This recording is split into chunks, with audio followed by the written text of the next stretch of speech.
Ladies and gentlemen, brothers and sisters, they, thems and comrades alike, happy Socialist Sunday and indeed, Happy New Year. Welcome to the first Sunday live stream of 2026. I'm your humble host Lefty. Thanks for joining us this evening. How are we all doing? Aaron was first in the chat, Guten Tag. Jamie Ellis as well, Doc Davies, I can see Hedy. Ordinal Father as well, great to see you all. Solidarity. Hope we're all having a good New Year so far. January is normally a bit of a slow news month as far as politics is concerned, but here we are.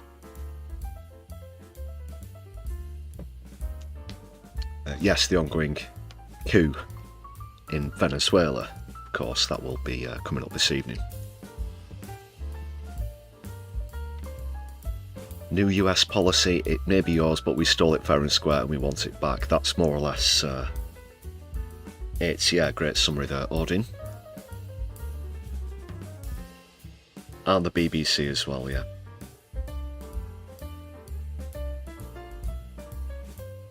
Much to talk about this evening, people.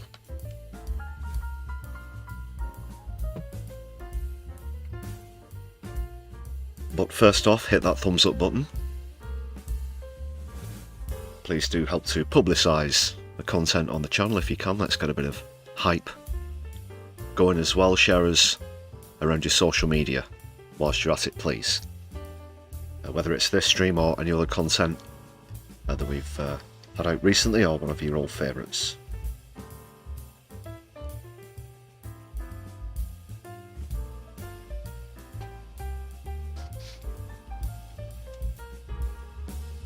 Sharing's caring, people, this Socialist Sunday.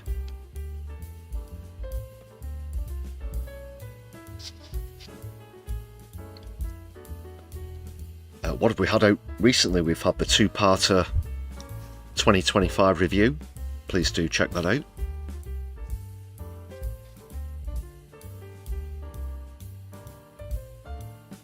I also had a video about the breaking news about President Maduro being kidnapped. But there is a further follow-up video about Venezuelan matters. That's coming up tomorrow, but it's going to be members only following this stream. Which is a lovely way for me to segue into thanking all of the members on the channel. Up to 149. Towards a target of 250. We did get up to about 160 something at one point. So let's see if we can get another push this evening, please, people.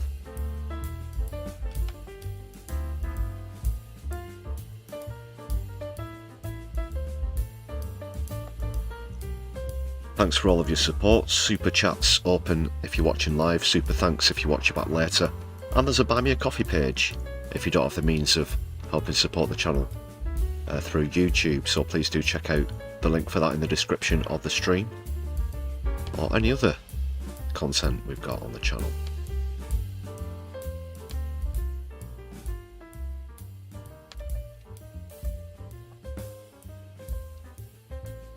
Fully appreciate all the support. If you want to join this list of incredible people you can see on your screen right now, monthly membership costs just 99 English British pence. So lots of perks for you to enjoy. Check out the perks by hitting the perks button.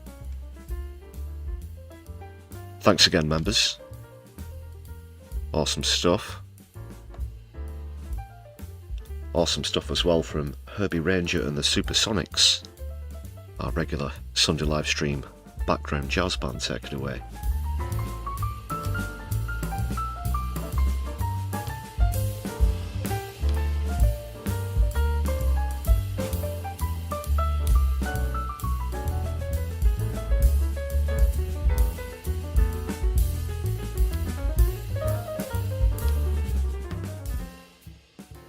Of course, we had to completely revamp the stage and then back again following the mighty My Left Eye Awards on a recent stream.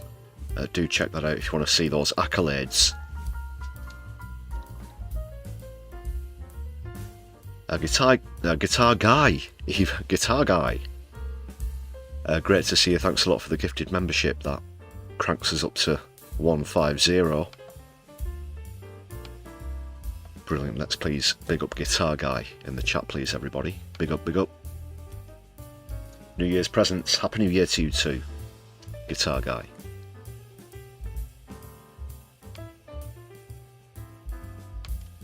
The riffs are strong with this one.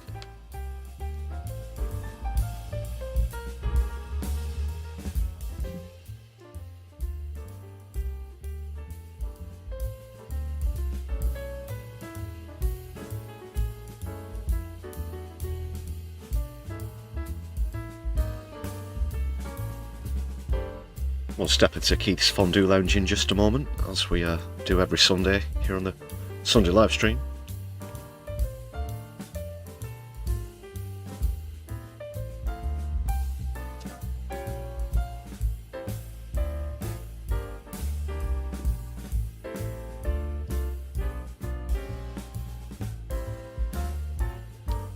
A bit of a look at what's coming up as well.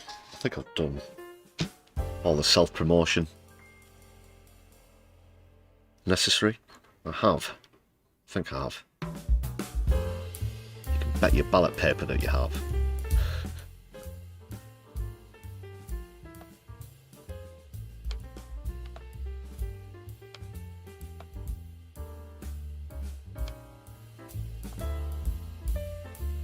Can you dig it? Can you dig it?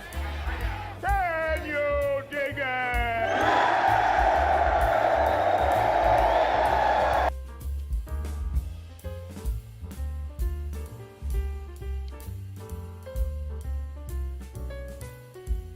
So we ready for Fondue? I think I'm ready. Let's step into the lounge for this week's portion.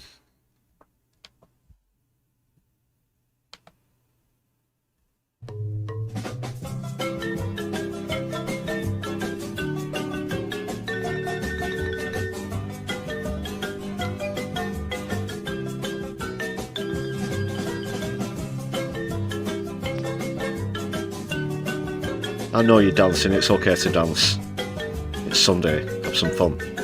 Well, we'll certainly be having some fun at Keith's expense, not just with this regular scene provided to us by the Agitator, who you should definitely go and check out at Agitator for Change. But yes, a lengthy interview with Laura Kussenberg. That's going to be the staple of the first parts of tonight's stream, my first time reaction and analysis. I've seen a couple of snippets, I even featured one in recent video, but this is the first time I've seen the full thing.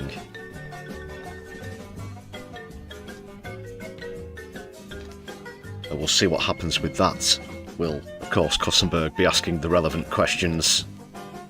Somehow doubt it. I don't have any confidence in a level of reporting and interviewing as much as I do for Keith's ability to run the country, so we're going to be seeing quite a bit of Keith on tonight's stream. Also, of course, this Venezuelan coup.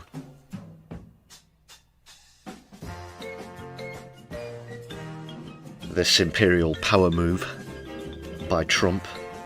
Of course, it isn't for reasons given by the pumpkin spice Palpatine. We'll go into the actual reasons as we get into the story. I've got clips and a few other insights. Again, do have some more content coming out about that tomorrow, but it will be members only following this stream. Perktastic.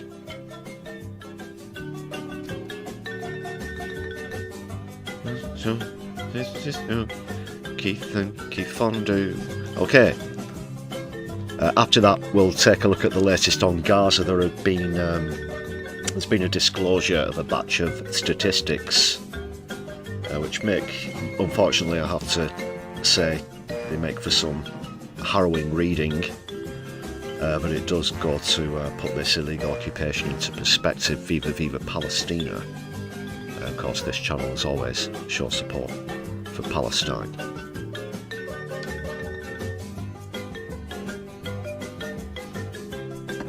and we'll see what else comes up. Who knows? America might invade another country whilst we're on stream.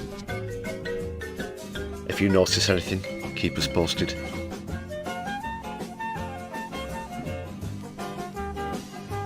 Slightly distracted here for understandable reasons.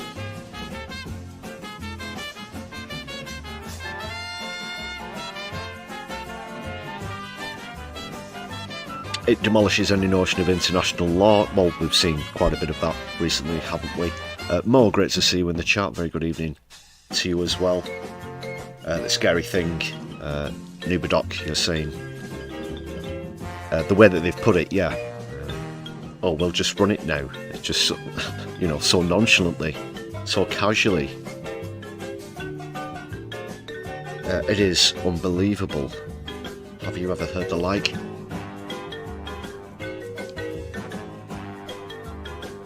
Well, me neither. Okay, we'll leave it there for the fondue. We'll be back to join Keith well in just a moment, but in the fondue lounge. That's it for now.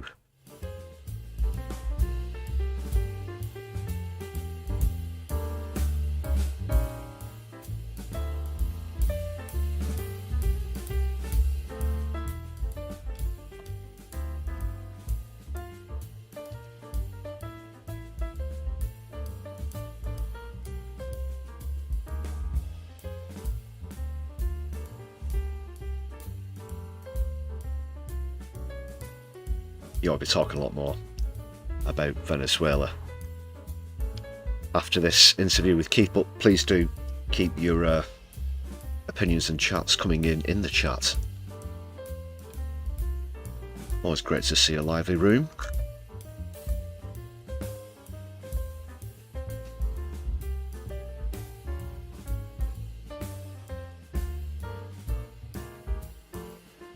Got a comedy clip first, though. The first comedic reaction to events in Venezuela.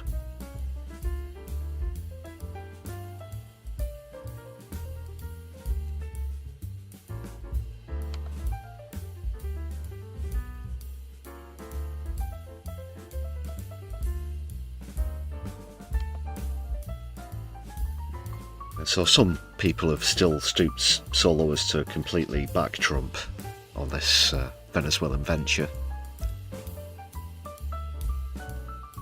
if you want to put it that way. But Pierre Poilievre is one of them, and Claire Blackwood is going to do a really good parody of their PR, public relations team now. I think this is a really good take. Claire Blackwood, do go and subscribe. I'll put a link in the description post stream.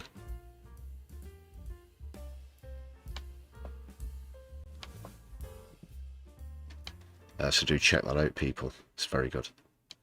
Good afternoon, everyone. It's nice to see you all here on a weekend, because the President of the United States started bombing Venezuela and kidnapped its leader at 2 a.m. last night. More importantly, I am here to clarify a tweet made by Mr. Poilievre this morning stating, congratulations to President Trump on successfully arresting narco-terrorist and socialist dictator Nicolas Maduro, who should live out his days in prison. Down with socialism, long live freedom.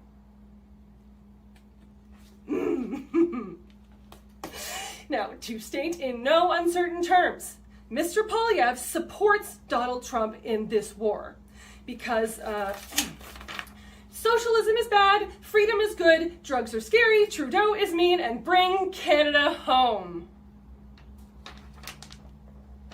That's what he gave me. Now, as Mr. Poilievre stated, Maduro was a narco-terrorist. And so Mr. Trump was right to kidnap him and his wife in their bed last night. We can all agree that narco-terrorists are bad, right? That's why, a month ago, Mr. Trump pardoned former Honduran President Juan Orlando Hernandez, a man who helped facilitate one of the largest and most violent drug trafficking conspiracies in the world. So, We cannot support authoritarians who hurt their own people. And that is why Mr. Poilievre supports Donald Trump, a man who would never do that. Now, a lot of lawmakers and politicians are saying that Mr. Trump's actions were illegal and violate U.S. and international law because he didn't ask Congress for permission to go to war with Venezuela, something he is required to do.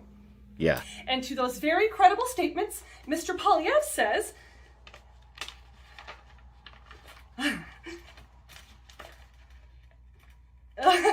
there's nothing written here. I'm so sorry. That's embarrassing. I'm sure he will address that very soon. Maybe in another tweet. Now, at the end of the day, the question Mr. Poilievre wants the liberal media to ask is, when has the U.S. forcing a regime change in an oil-rich foreign country after labeling their leader a terrorist ever gone badly for anyone? He can't think of an example. But that might be because they can't tell him because of the whole security clearance thing. He also wants you to ignore the fact that Canada is also full of oil, and Donald Trump has been threatening to make us the 51st state for almost a year. Oh my God. I will not be taking any questions about this. I will be taking several sleeping pills and disassociating until Monday. Oh, and, right. If Mr. Trump is watching, Mr. Poilievre would love to take you out for McDonald's sometime and pick your brain about government coups, if you're not too busy with the Epstein files. Thank you. Hi. Thanks for watching my video. Claire Blackwood there. Do go and check out some of the other content as well. Great stuff. Yeah, Pierre Poilievre's personal assistant there. Jesse Vasgood, good to see on the chat there.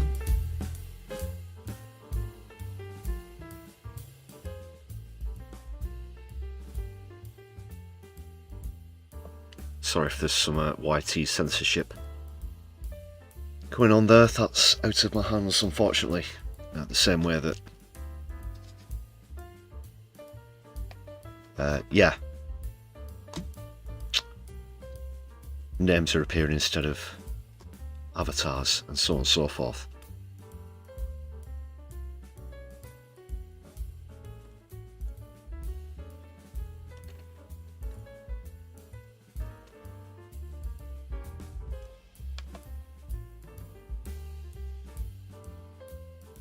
Right, Keith's up next. Oh God.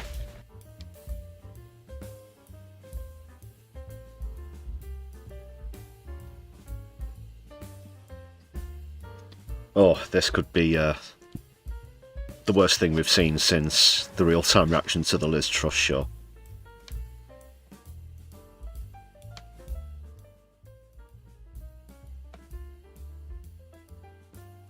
Don't know how particularly hardball, softball it might be. What Starmer's going to have to say doesn't look good for him in 2026. But we'll see. Can you dig it? Can you dig it? Can you dig it?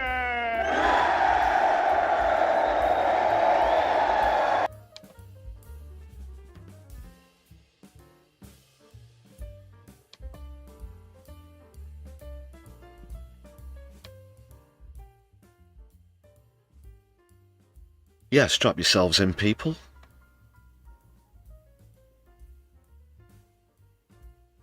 So, it's my understanding this interview took place yesterday, shortly after the news came through about the attack on Venezuela and the kidnapping of Maduro. But they broadcast the full thing today as well. We're just going to look at the interview itself as a sort of warm-up, it appears anyway. I skimmed through earlier where they have a bit of a walk round Downing Street and stuff, and it's, oh yeah, look at this stupid pokey old shipbuilding.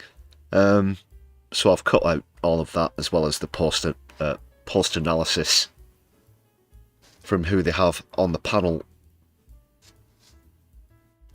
If you want to see the full thing, though, I do recommend No Justice and Kevin Logan, who normally do a full analysis of the full programme. Also recipients of Alternative YouTube Channel of the Year in the My Left Eye Awards 2025. Shout out this Socialist Sunday to No Justice and Kevin Logan. Right, let's get into this interview, people. Yeah.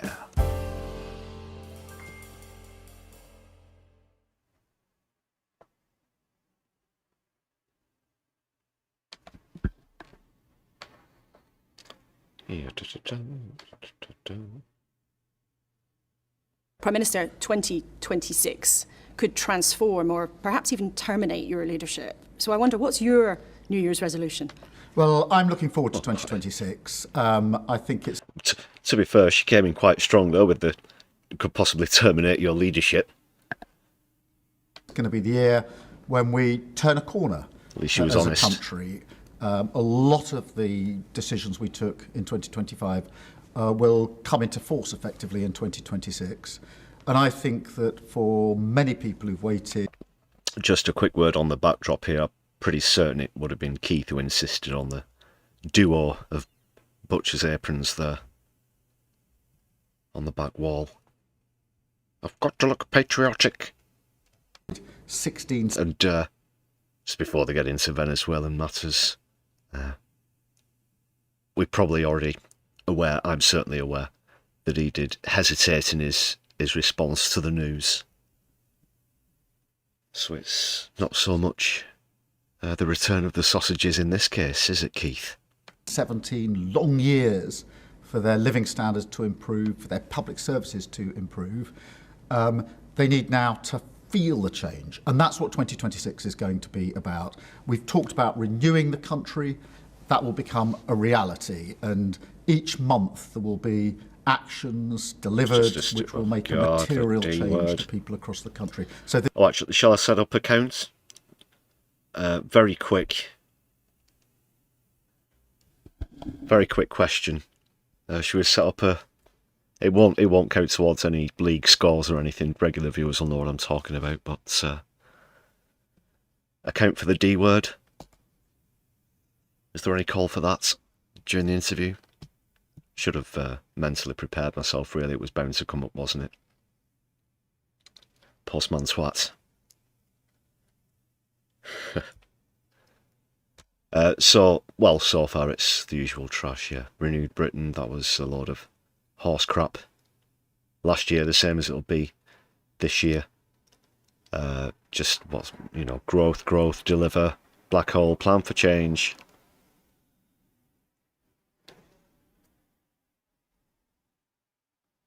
this is very much...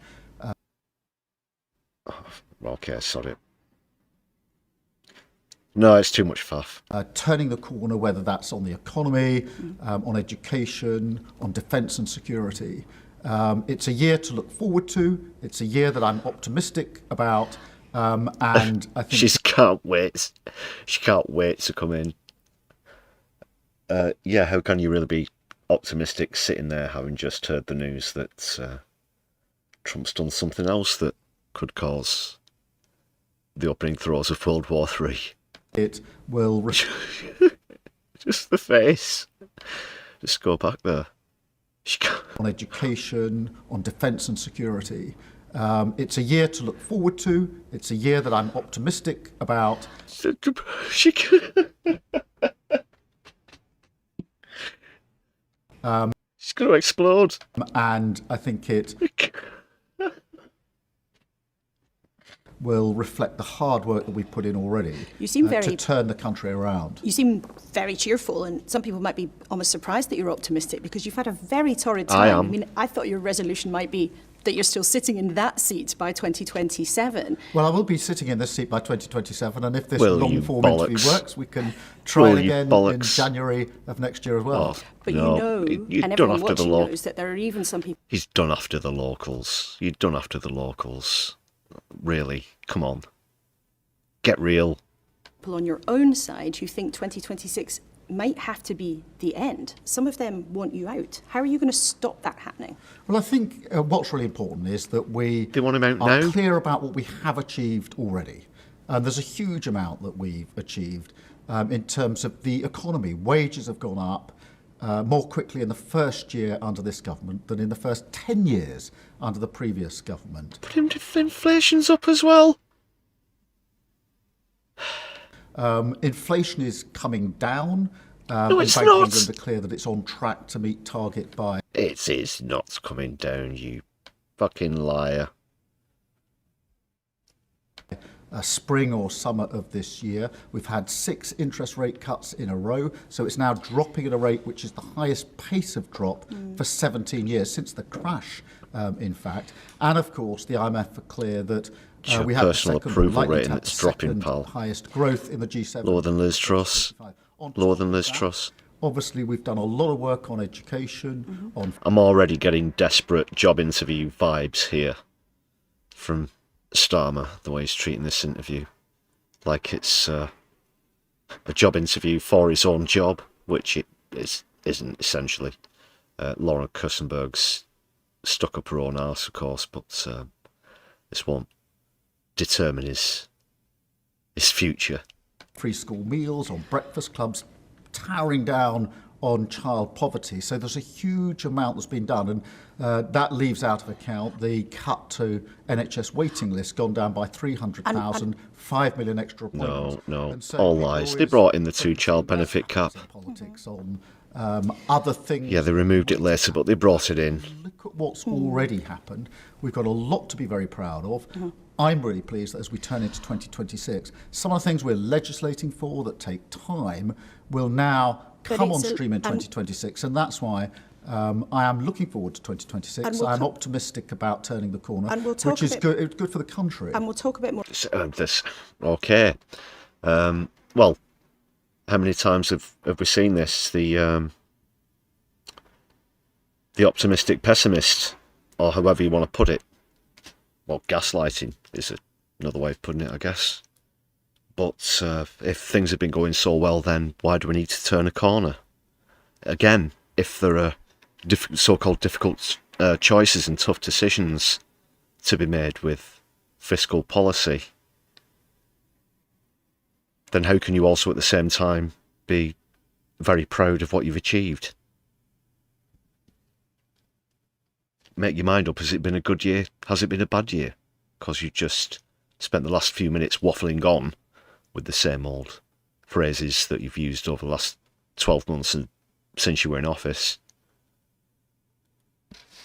to try and tell us how well you're doing. But apparently now we need to turn a corner of some sort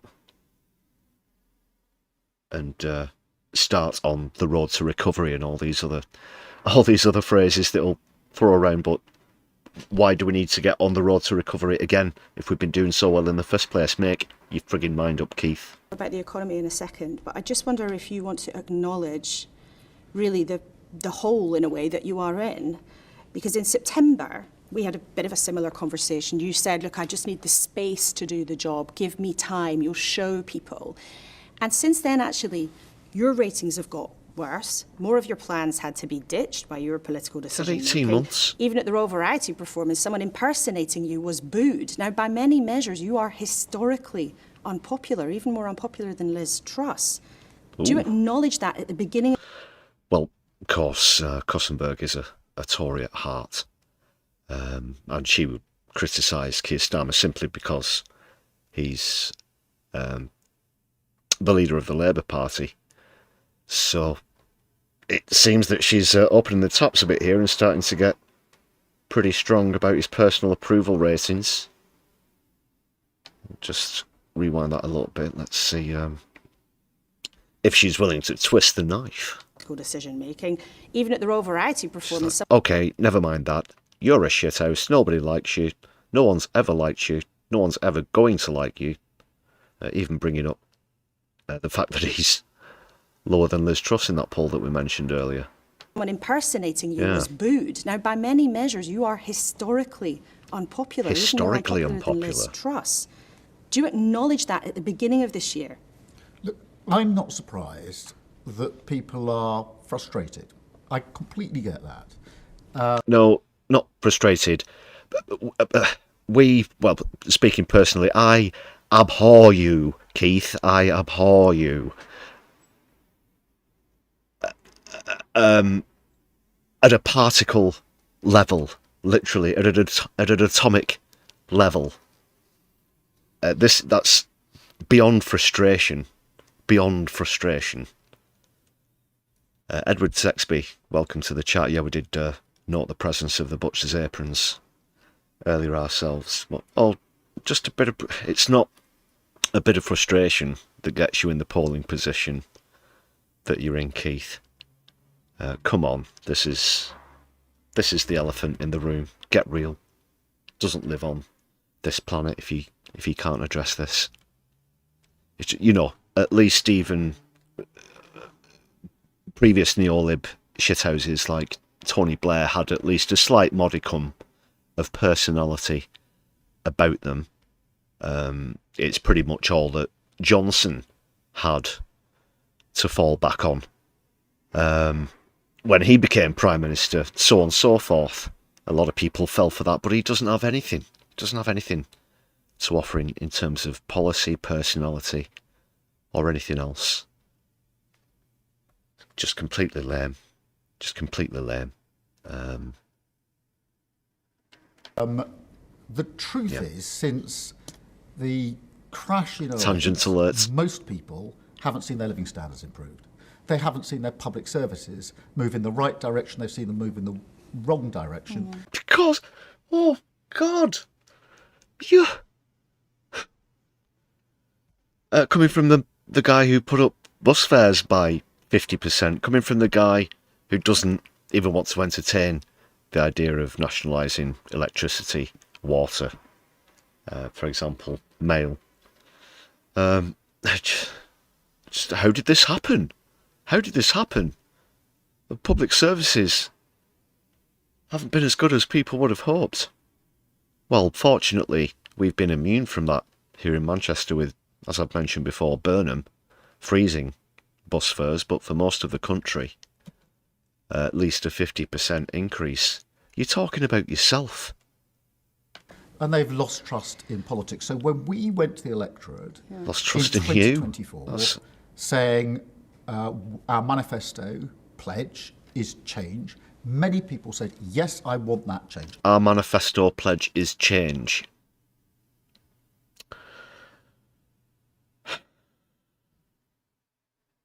Yeah, it was just a one-word manifesto, wasn't it? Just change. They've just changed the colours of the rosettes. That is literally the only thing that's changed. You won't be surprised if it was Sunak implementing these policies or any of his Tory predecessors. So, what's that even supposed to mean? The manifesto was change. I'm fed up. But then what happened is that people wanted the change to come more quickly. I actually really understand that because if, for example, you were 30, let's say, by way of example, in 2008 when the 08 crash, you've waited, you're now 47, and you will feel, well, a good chunk of my life has gone without things getting better. If you were perhaps... Yes, 17 years is a long time for a lot, however old you are, 17 years. And of course, you said it yourself, he said it himself after he won the election, change begins now. He said now. He didn't say change begins in 18 months or we'll see what we can do in the middle of 2026. No, he said now. And that was, well, he would have said that on the 5th of July, 2024, when he was making that speech. What a wanker. 50, you would be near retirement Yeah, now. You'd we say, get I it. want... Jesus Christ. We know that, yes, people get older after 17 years, Keith. For example, if you were 30, then you'd be 47. If you were 35. and it just goes on. Things to happen more quickly. So I actually do understand the frustration. My job, I was given a 5-year mandate to change this country around, and I said we'd do it in a serious way with long-term measures that would actually benefit the country, not slogans, not easy answers, not all the things that failed so miserably over the last 14 years of the last government, but to do it differently, and that's what we're doing. You're not doing it differently at all. It's austerity is what it is, using the same Tory terminology, cost of living crisis, which simply means poverty, all of the rest of it. It's the same modus operandi, refusing to tax the top 1%, the super wealthy, refusing the simple solutions. And it's just been more of the same. We all know it's been more of the same for the last 18 months. It's also the case that there have been an awful lot of unforced errors in your government. This is not just about people's impatience, which you say you understand. And you're all on the take as well. Just in the last few days, I wonder, are you sorry that you wrote you were delighted that a British Egyptian activist, Ala Abdel Fattah, was back in the UK when he'd previously said killing any colonialists, especially Zionists, was heroic? He also said there was no genocide against the Jews by the Nazis. Are you sorry you welcomed him back to the UK? Those comments are abhorrent, and I condemn them utterly. But so let's be really clear about that. As I made clear, I didn't know about those comments at the time of welcoming Al-Fattah to this country. But what I would say, just stepping back from it, Laura, is, as you know, with consular cases... Yeah, he doesn't have a great track record on background research either, does he, Maya? At the moment, my mind harks back to the electrotherapy sessions that the church endorsed were using to, air quotes, cure people of homosexuality. So, yeah, background checks on people, places he endorses, not exactly great either. She took a bit of a sharp turn there in the questioning, but perhaps we'll get on to the wider issue of Gaza. Are we going to hear the G word?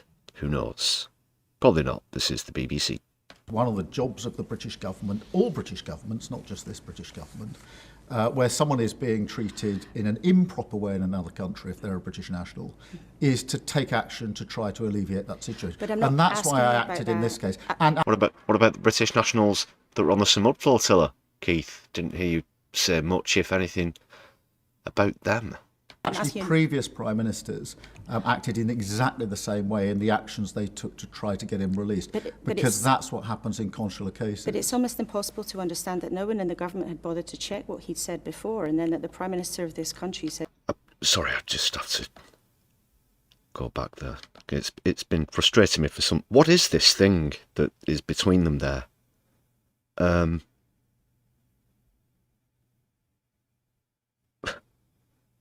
Oh, it's just the perspective. It's a small table with two glasses on it. It sort of looked like there was one long object with two clasps.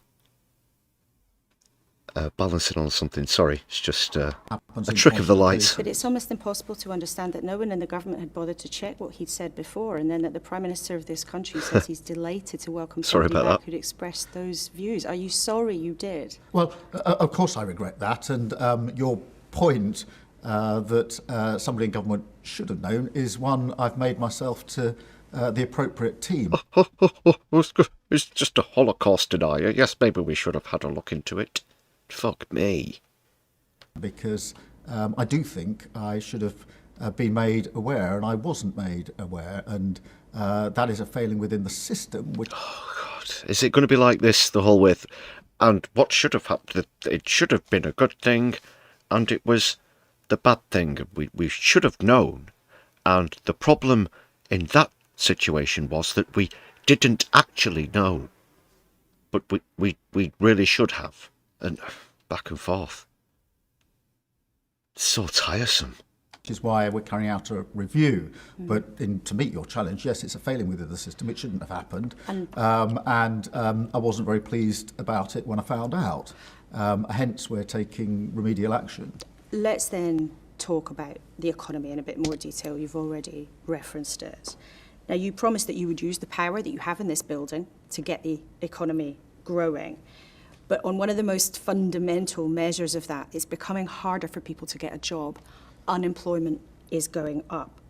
And many people in the business community say that's because you made a basic mistake at the beginning, because you made it more expensive to give someone a job. And rising unemployment is the consequence. They're right, aren't they? The number of people in employment has gone up. The number of people who are inactive and now look. Okay, but doing what? Doing what? And I don't want to make such a stereotypical example and go this way in terms of a comparison or analogy. But yeah, the Nazis put employment levels up, but not with the best of intentions. And it's the same with what he says at the dispatch box every week at PMQs. Trying to gloat that so many people are now going to be employed by the fossil fuel industry because he's opening up a North Sea refinery. That's not a good thing, okay?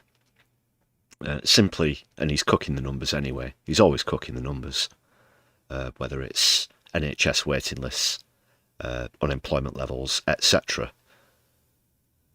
Vote Starmer, vote Labour, get Tory. But just back to my point there. What you are employing people to do is the fundamental thing. I mean, come on. Looking for work has gone up. That's a good thing. But we obviously need to meet the challenge of unemployment, and we will meet that challenge of unemployment. I'm particularly concerned about young people who are unemployed, and that's why we've put in place a number of measures to ameliorate that situation.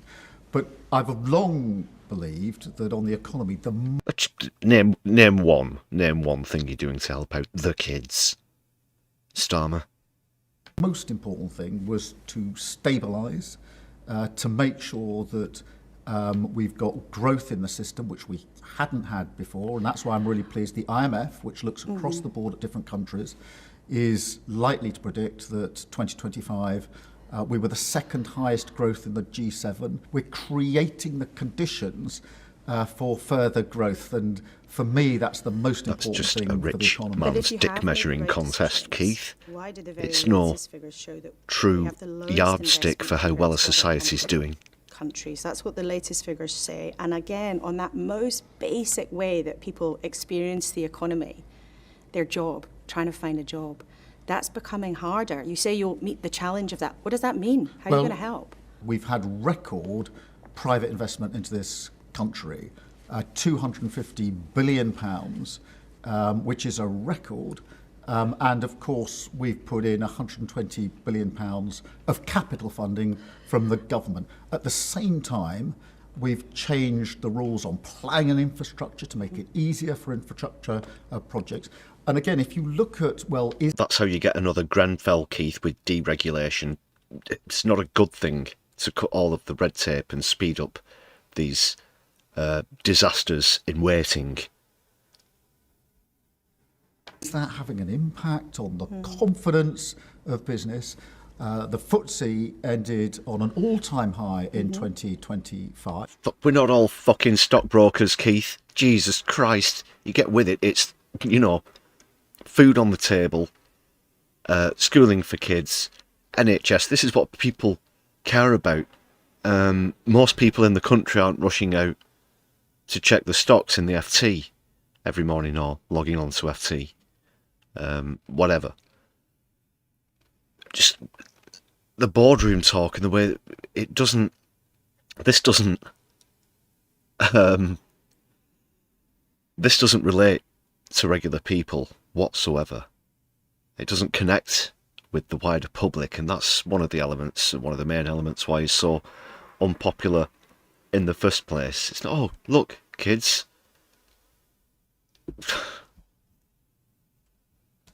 Look at the FTSE. I'm hungry, Daddy. Just... I'm not saying we're there by a long shot, of course I'm not. What I am saying is we are turning the corner as we go into 2026. But just at the very end. And this will change. You said we were turning the corner when we came into 2025. But just at the very end of 2025, the £31 billion deal that you had hailed with Donald Trump signing it at Chequers, that was put on ice. And a lot of businesses, frankly, we hear from them all the time, are really hacked off with one of the things that you've done. And I just wonder why you think it is that the economy has not grown in the way that you hoped it would. Because your critics can give a long list. They can say jacking up taxes. They can say more regulation, making it more expensive to hire people. Why do you think it's been more sluggish than you hoped? Because we both know that's true. Yeah. Well, let me first push back on. Because you stimulate the economy with public investment, massive public investment. That's it. People have money in the pocket so they can go out and spend it. The movement of the currency from one thing to another in businesses here and there is what is essentially, we're told, the fundamental principle of a healthy economy. That circulation, that flow of money. And it's, you know, when that starts to drag and wane, that's when things start to get bad. And you can't stimulate the economy if people have got fuck all to spend. So yes, doing the same thing over and over again, expecting a different result. The very definition of madness. The America deal, because there are key components of that deal which are in place and safeguarding jobs right now. So we got the best deal in relation to tariffs on car exports to the US. It's hugely important. And around the world, I think you would acknowledge, most other countries say that they wish they'd been able to get the deal that we got. Which cars? On your second challenge. Which cars we're manufacturing here that we're going to export to America? That's not going to be fundamentally huge. Literally, we manufacture next to nothing. Next to nothing these days.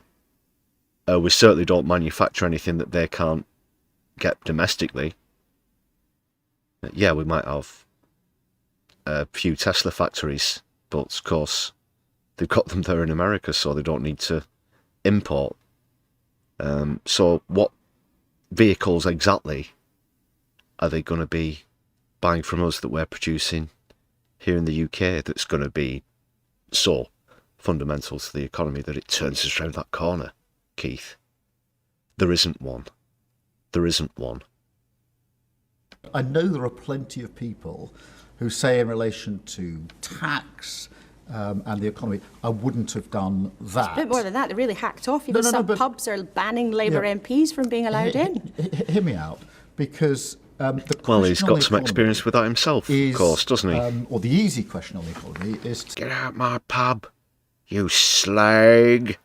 To sit back on the sidelines and say, I wouldn't have done that.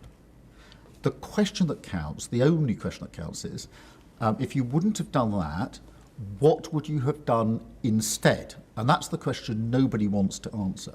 When it came to tax increases, no government wants to increase taxes. Of course they don't. But the question is, what was it that we put those tax increases in for? And we did it to stabilise the economy, to make sure we could invest in our NHS, hence waiting lists are coming down, satisfaction is going up, to invest in our infrastructure, to make sure we could roll out childcare, for example, and to bear down on child poverty, all of which will benefit the economy in the long run. But the easy thing is to sit back and say, I wouldn't have done that, I wouldn't have done that. I get that. That's an easy sideline thing to do. Wait for trickle down. Wait for trickle down. If you're not going to do coming. that, what any century now instead? And that's the question nobody wants to answer. But the question now is also, how do you address the consequences? Yeah. And again, let's just ask again, because I know that... So he's saying things that in his head he thinks they sound good, but they are just completely vacuous, hollow, empty lies. But he thinks they sound like a satisfactory answer, as he might give in a job interview for his own job. People really care about this. So many people watching this, one of the questions that comes into their head again and again, What job's my kid going to get? Yeah. What job's my grandchild going to get? Youth unemployment is going up. Student debt is sky high. Rents are sky high. If you were under... What happened to plans to abolish fees and to actually tax and make people pay more for a private education, which is ironically known as a public school in the UK. But that's just another promise that he's reneged on. And it'll be the same with abolishing the House of Lords as well, no doubt. Under 30, under 40 in this country, there's a lot of evidence that says they're looking at any of the mainstream parties and the Labour Party. They're going to the Greens, they're even going to Reform.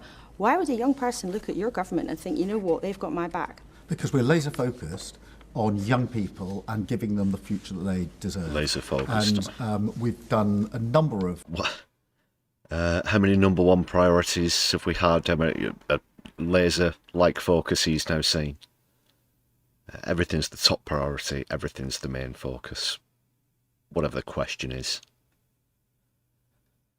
Pull the other one, Keith. It's got fucking bow bells on it, mate. Important changes in my view. The first is to take down the target that 50% of young people should go to university and replace it with a target which is 2/3 should either go to university or have a gold standard apprenticeships, because I really want to push apprenticeships. I don't... And what, they're going to come out of it tens of thousands of pounds in the hole already? What a great start to life. Yeah, burrowing your way out of that hole. Even doctors are still paying off student debt years afterwards. It started with Blair. It's a pile of crap. Yeah, fuck fees. And I have nothing against the 50% target for those going to university. It worked well for a number of young people. But we don't value apprenticeships enough, in my view. We need to make sure they're as highly regarded, highly weighed. An example no, you're not. Would be further education is what colleges, universities, so that people can get A-level or equivalents, diplomas, degrees, masters. Sixth form college, the technical college, further education college. Doctorates. The day we made that announcement, these were 16 to 19-year-olds. And I think when we turned up, they rather wondered what we were there to do, as 16 to 19-year-olds do. But when they began to appreciate that the future they had seen for themselves, which... But then you sat down and you did the 6-7 thing and everything was okay, was it, Keith? Because you're totally down with the kids. You shit, you. North Wales, they thought would be to have to leave the place where they were brought up, the place they love, because it would be the only way to get a job. When they appreciated, because of the action we were taking, they would have a good, well-paid, secure job there, you could see their faces change. There are a lot of people in your party, even some people in your own cabinet. Yeah, they changed very quickly from confusion to please get the fuck out of this building. Who quite openly suggest that actually you should do something much more radical to help the economy, is that should go pursue a customs union with the EU. And you've ruled that out many times. Do you still rule it out? Because it feels like your government's been warming up to that idea a bit. Well, you see, I only used my enthusiasm for the EU to undermine Jeremy Corbyn, you see. And yeah, if we do go back, then that'll piss off some of the Brexiteers, and I want to avoid the issue of the European Union like the plague, as I've done, basically done, what, nigh on 7 years now. And you can see just where I've paused it, how he's like rabbit in the headlights here with this. He always absolutely craps himself whenever the issue of the EU's brought up, so let's see what he's got to say about this proposed return to customs union. I've always been clear that we need a closer relationship with the EU. That is in our national interest. What does that mean? And we've taken important... What does that mean? Surely that means trade agreements of what description? And the whole point of the EU is the exclusivity, that by being a member, you get to trade for these reduced rates, of course, being one of the main parts of the union. But just throwing out closer relationship without even a sniff of a description of what that actually means Quite woeful. Steps towards that with the Steps EU-UK towards reset, the and thing. it is a reset. Relations between the UK and the EU are in the best position they've been for 10 years. And that has meant we've already no, they're taken not. steps But what's next? We've already taken No, they're not. Well, this interview, what took place yesterday, which was the 3rd of January, so 10 years ago, 3rd of January 2016, we hadn't even had the referendum. That was months later.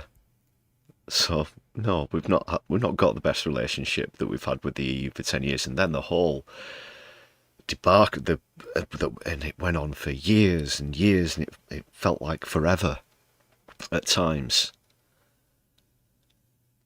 So relationships weren't great then, but we're certainly not as good as they've been for 10 years, Keith. Get a pissing calendar. taken steps on food and agriculture Food, to agriculture. align with the single market. That's the sovereign decision that we have taken. I think It's they're literally. Well, it's over inheritance tax, I know, but no, you have the farmers literally clogging up the streets of London in protest, and yeah, we're doing great for food. Are we balls? we should get closer, and if it's in our national interest, in our interest, to have even What's he doing the thing there now? He's doing the throttling the goose gesture, whatever it is. Oh, he's fishing. He's fishing. That's what he's doing. He's fishing for an answer. That's it. closer alignment with the single market, then we should consider that. We should go that far. We're already aligning on energy, reconnecting to energy in Europe, on emissions, but I think the single market further. BP announced a complete U-turn on renewable projects in favour of fossil fuels. There's Rosebank in the North Sea, which has got to go. That's not in alignment. We're still way behind our legal commitments that were made as far back as the Paris Climate Summit, let alone recent COP failures and whatnot. It's another blatant lie. Alignment, as I say, if it's in our interest to do so, So we what- should take that step. So what do you mean What by I- that? So countries like Speaking Switzerland of steps, and Norway have which of the, how many, was it 6 steps, 5 steps, 6 steps towards whatever the fucking hell it was, in one of the resets, the pledges, the promises. Which particular step are we on there at the moment, Keith? Because whoever you handed that particular assignment to for that plan doesn't seem to have come back with much.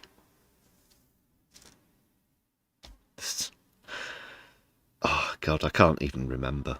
He's done that many resets. I can't remember what it was called. Like the 6 steps to progress or something, not progress.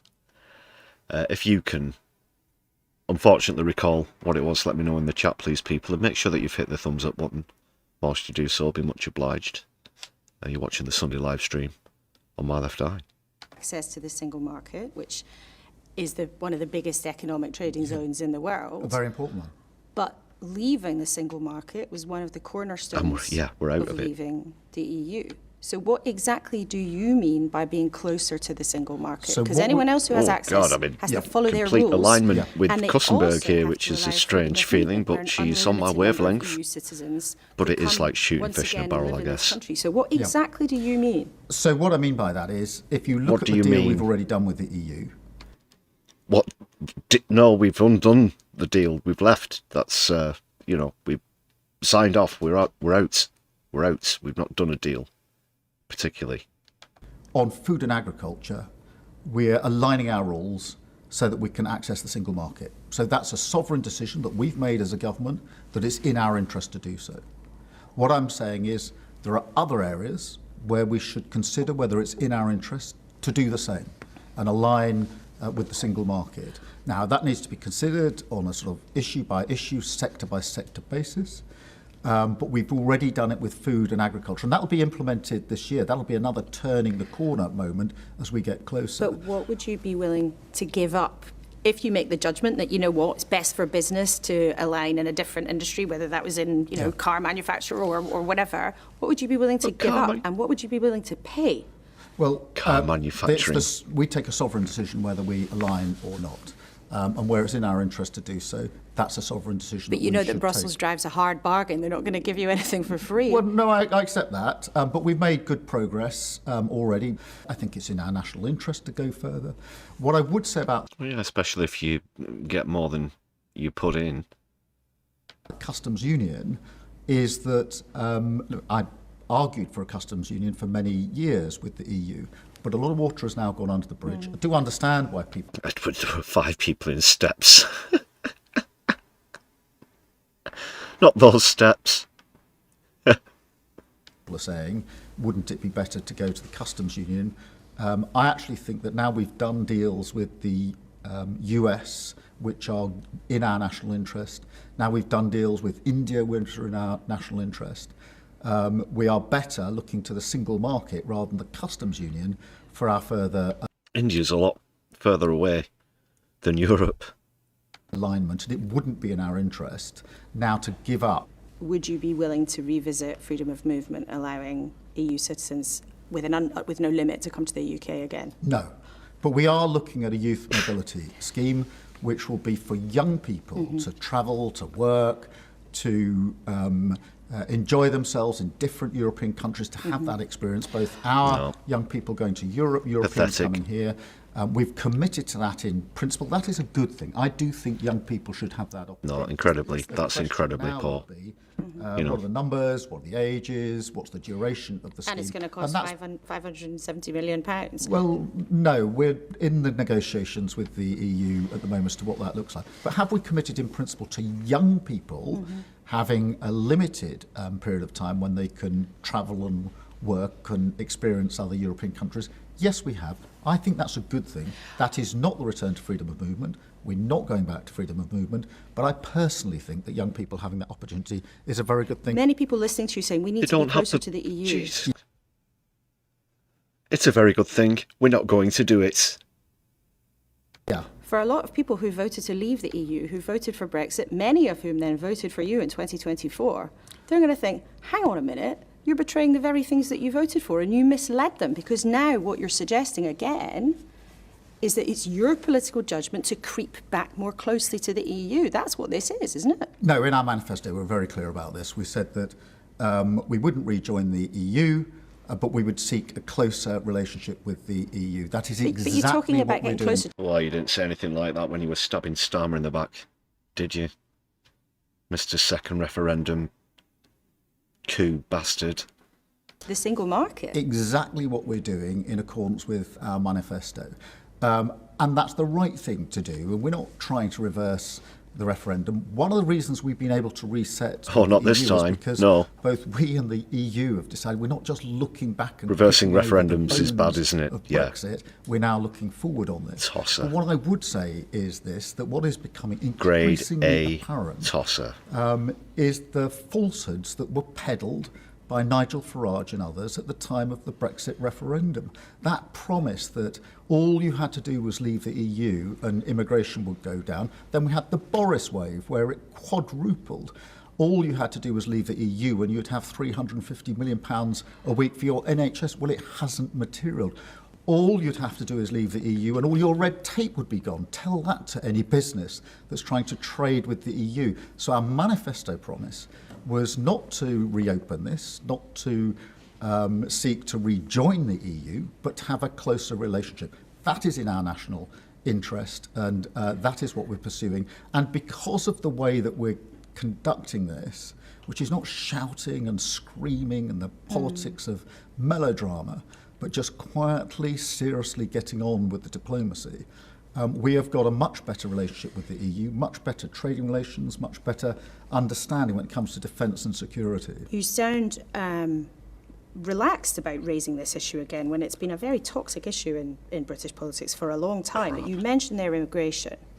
And for your leadership to, get yourself together, get yourself out of the doldrums in the polls, which have been very serious over the last 18 months, you need people to have faith in you, don't you? Yes, of course. And you promised people that you would smash the gangs.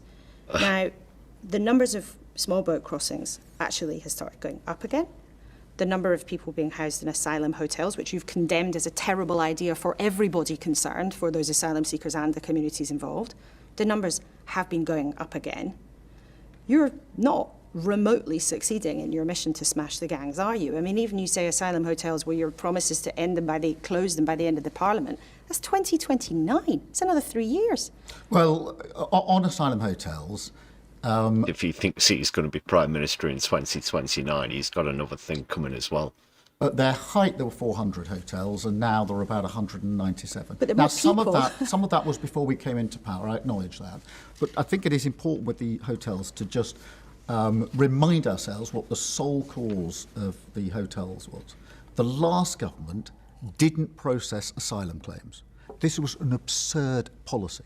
So you had tens of thousands of people that had made their way to Britain, to our country, and they were not being processed. Now, the net result of that is, if they were genuine refugees, they couldn't be advanced. If they had no right to be here, they couldn't be returned. So you had this growing pool of people But who Prime had Minister, to be accommodated. and it we've is talked the about most that. absurd We've talked policy about that many that could times. ever have been conceived. Now, the only way in the long run to reduce this is to whack through those, process those claims, and make sure that we make the determination if people shouldn't be here, they're removed. I'm really pleased we've removed 50,000 since we've been in office. And These the- numbers are and- record numbers for the best part of a decade, and I'm really pleased about that, but there's no alternative.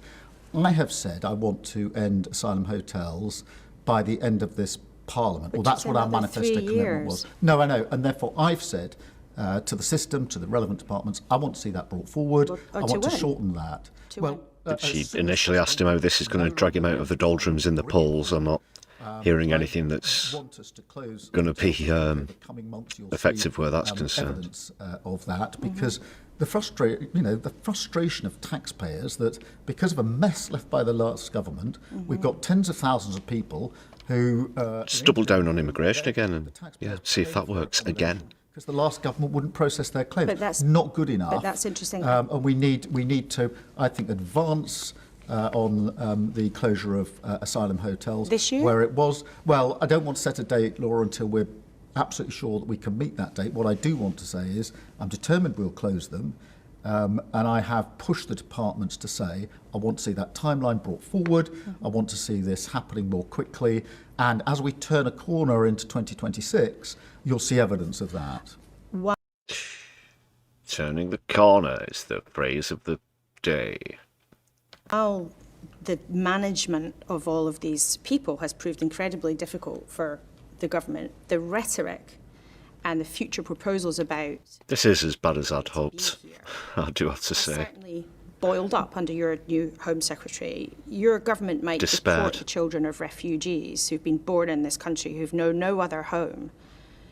You know there are people in your party and on the left of policies who are very uncomfortable about this. No one on the Is left. that really the kind of actions of a Labour government led by a former human rights lawyer? I'm not sure that Keir Starmer of 10 years ago would have thought deporting the children of refugees who know no other home would be acceptable. We're not talking about deporting children of refugees. We're talking about children of... You were just saying that so he could undermine That's a very the newly elected leader. If Get with it, refugees' countries Kussenberg. become safe, you have said you would send them back to their home countries. One of the changes we want to make is to be able to look again at whether a country is safe, because this does change over time. You can see that in places like Syria and other countries. But just Syria? stepping up again... What? Syria, where they put ISIS in. It's okay. Deporting children of refugees. We're talking about children of peoples whose claims have failed. That's a very different proposition. Well, but let if me refugees' countries become safe, you have said you would send them back to their home countries. One of the changes we want to make is to be able to look again at whether a country is safe, because this does change over time. You can see that in places like Syria and other countries. But just stepping up again, Yeah, you'll be safe with ISIS. Just go back. Bloody hell. refugee conventions, human rights conventions, which are really important and we will adhere to, were crafted and put into place on the basis of a model of asylum seeking that was basically an individual would flee persecution, put their hand up in the first safe country and say, please help. It's a principle we will always uphold in this country. We will always support those fleeing persecution. It's a really... I don't know about you, Keith. If I was fleeing for my life or fleeing for my life with my family, I would sure as shit stop in the first country that I considered to be safe. Really? All this nonsense. Or they don't stop in the first safe country and they're migrant tourists is another phrase that you'll see thrown around the right-wing press as well. Something that Starmer seems to be happy to pander to. But, yeah, it's, again, total bollocks. Of course you'd stop in the first safe country that you came to if you were under those circumstances. Fundamental principle of this government. But the model, Laura, has changed. Now there are many more examples of people getting to a set of safe countries across Europe, say, and deciding which... Sorry, I just thought of a scenario. You know, it's safe back there, but let's risk it across the English Channel in this flimsy raft of a boat that we've paid our life savings for. Difficult decision. Of those safe countries do I now want to settle, or do I choose to settle in? That's a very different proposition, and we need to look at our rules because it is more, it is thought to be easier to work in our labour market than other countries. We need to fix that. That's why we've taken much more enforcement action. Well, you are, because you're making it harder for workers in the country, so that's at least acting as a deterrent, as you put it. Like, really. They're one of the backbones of this country. They're one of the backbones of the many institutions that we still have left in this country, the NHS being one of the blazing examples of those. That suffered detrimentally when we left the European Union. It'll suffer detrimentally the harsher that you get on immigration. That's just a sociological fact about the United Kingdom that's inescapable. Plus a lot of other service jobs as well. The package that we have available for how long you need to wait before you're granted status, the accommodation that you're put in. One of the things that I think drives people to frustration is knowing that if you're an asylum seeker and you need accommodation, you're put in accommodation at the taxpayer's expense, and your own assets, your own income are not taken into account. Whereas if you weren't an asylum seeker, you were born here and you wanted accommodation, your assets and your income would be taken into account. Most people would say that's not fair. And I want to talk about what's happening around the rest of the So, again, you talk about life or death circumstances here, and you want to introduce this prolonged means-tested procedure as opposed to the humanitarian option, being a good Samaritan, and no, we'll just basically stop you from dying from the elements. It's just, sort of basic human need. And you'd even question that as an act of kindness. Like, really? What, just to appease reform voters? Honestly, man. world. And, immigration is one facet of that. You need to have relationships with other countries to deal with it. But I know just before we sat down today, you spoke to President Zelensky this morning. And over the Christmas period, he said there was a 90% chance of a peace deal. Do you feel like 2026 could be the year for peace in Ukraine? Is that what people could start to believe? I certainly hope so. And obviously this starts with a caveat that none of this is certain. There's no straight road to what we all want to see, which is a just... There's no sign of it. well, just towards the end of last month, again, the hyperbole in the press that Zelensky and Trump are getting together and talking about how to end this. Putin's not at the table. At the end of the day, any deal that is agreed to has to have him at the table.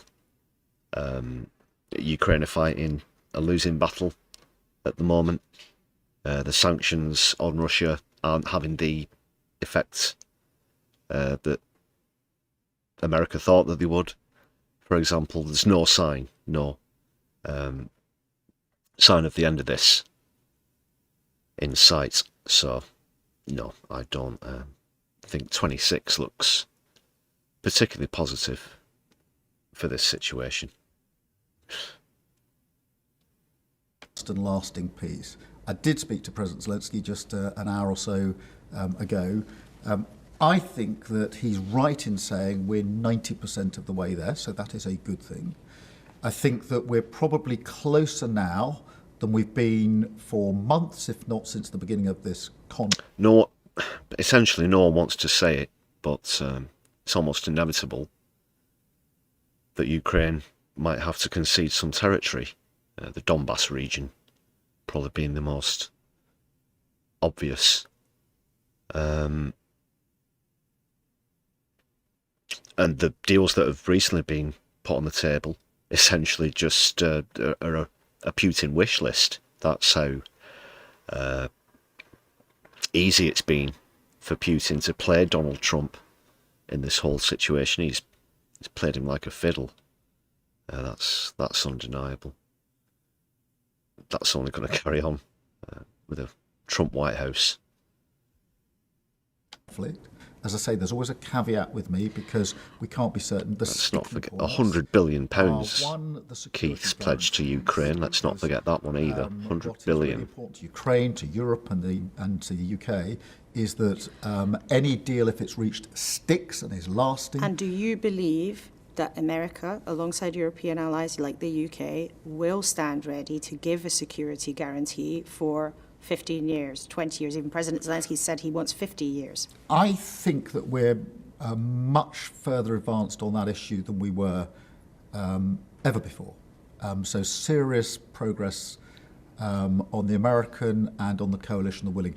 To a point now where one of the discussions we'll have on Tuesday is how do we integrate what the Americans... The coalition of the willing. What the coalition of the willing countries so have joint already forces, put them American on the table. forces and European forces. How do we integrate that? We've had military planning. We've got military planning.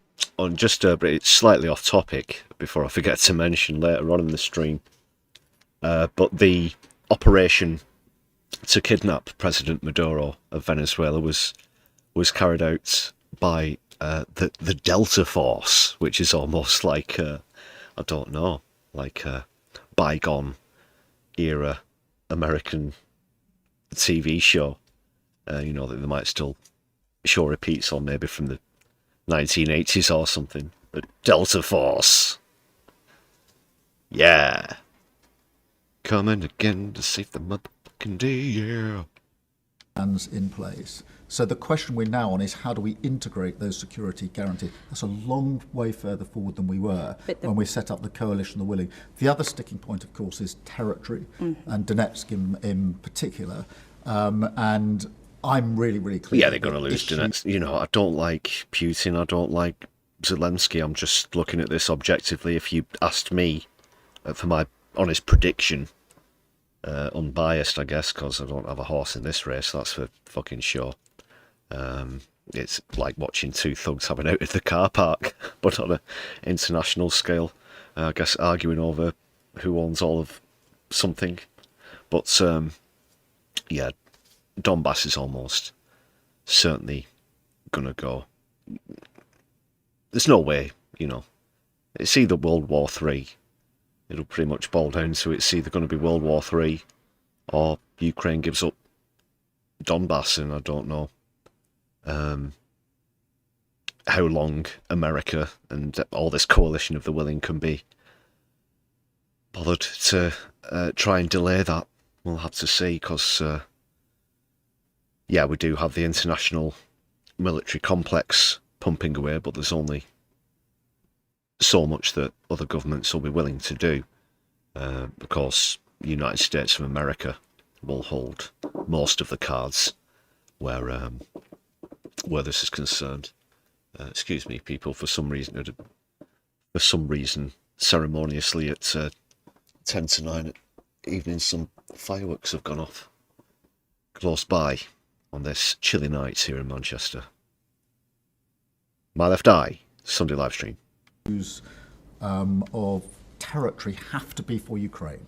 Without being over-optimistic, because these things can move around, I mean, 2026 seems to me the year in which we could make significant progress towards peace in Ukraine.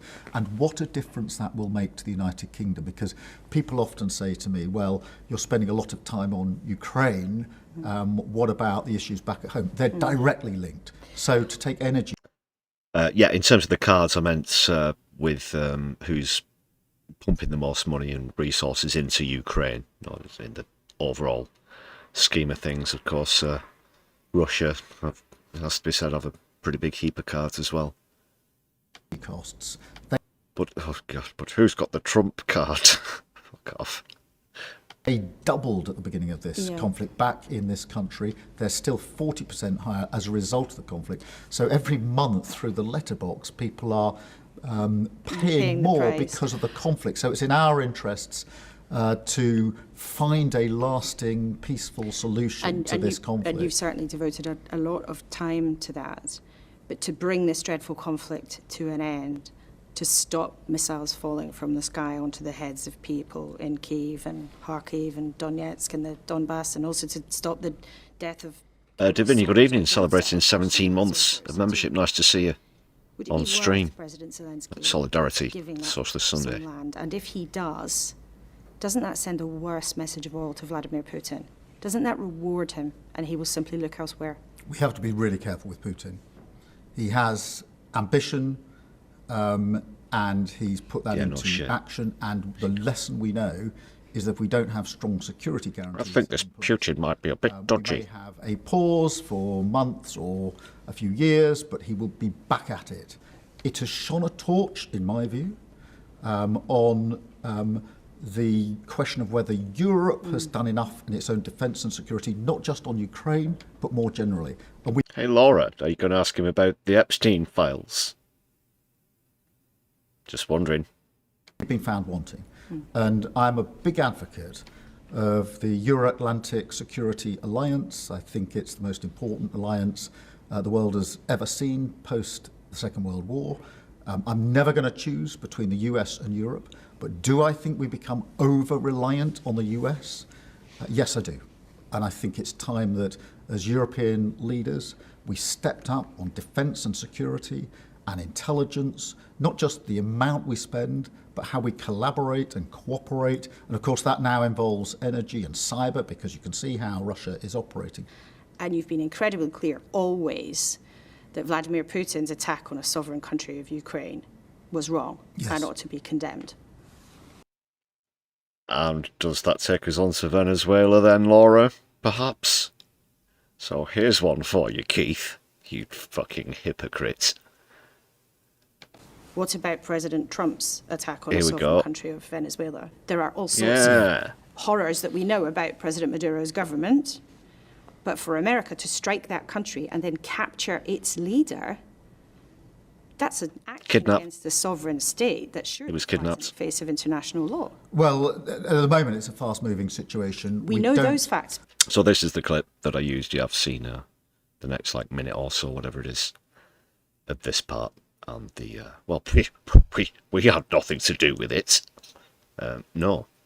Will you put the same amount of criticism on Trump as you did on Putin for the invasion of Ukraine? Lest we forget, it's not like Putin rode in there and kidnapped Vladimir Zelensky, is it? On trumped up drug trafficking charges. That's complete bollocks, by the way. Any narcotics that do come out of Venezuela make their way to Europe, from what we're led to believe. The stats that Donald Trump's throwing around are completely fabricated. But anyway, back on point. President Trump, the White House has said It's very uncomfortable there. that they captured Maduro and they struck Yeah. his country. So there's a He's lot we very don't uncomfortable, know, isn't he? but we do know that. So Yeah. will you condemn that action against the sovereign state? Well, Of course he won't. Of course he won't. Where's the fucking... Have I got it here? I think I might have it here.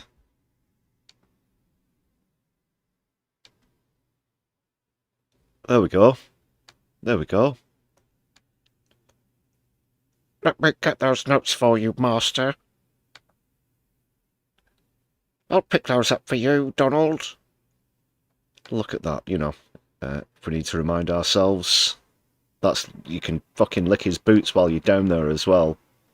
You grotty little fucking brown noser. Jesus Christ. Yeah, there isn't an ice cube in hell's chance that you'll hear Keir Starmer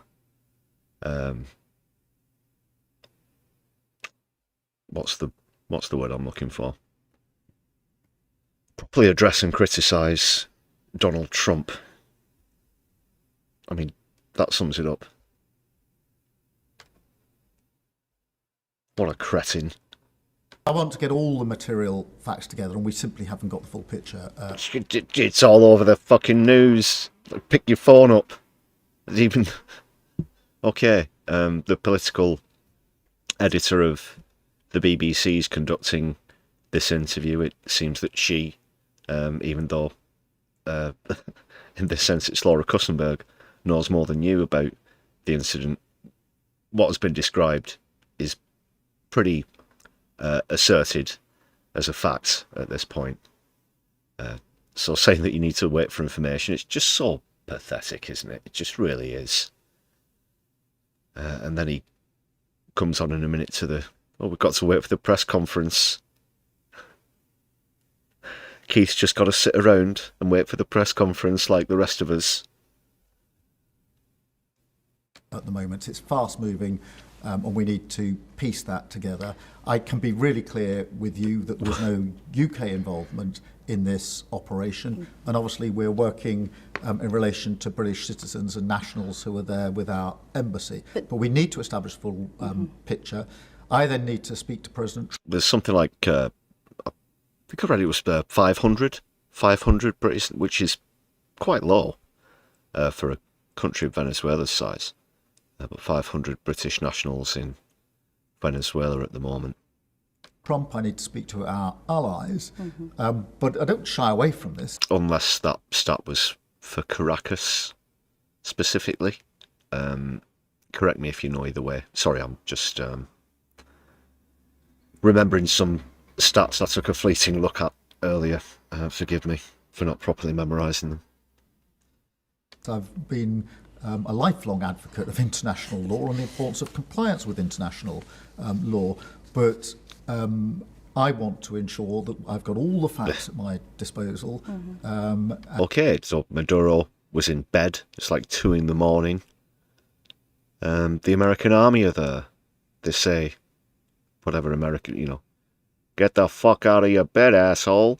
Whatever, 2 a.m.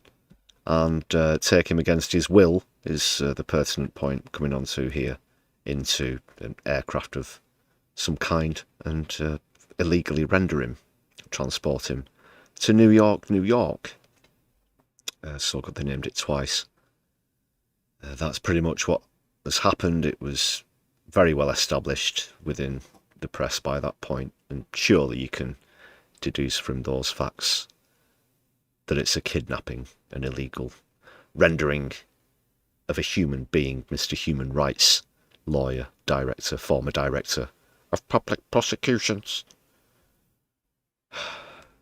What an absolute stiff. And we haven't got that at the moment, and We need do. to get that before we did yesterday. come to a decision about the consequences in relation. It'll still, you know, like there'll be footage of Maduro in his cell literally screaming out, you know, stop this, I'm being held here against my will, this is, I'm still not sure,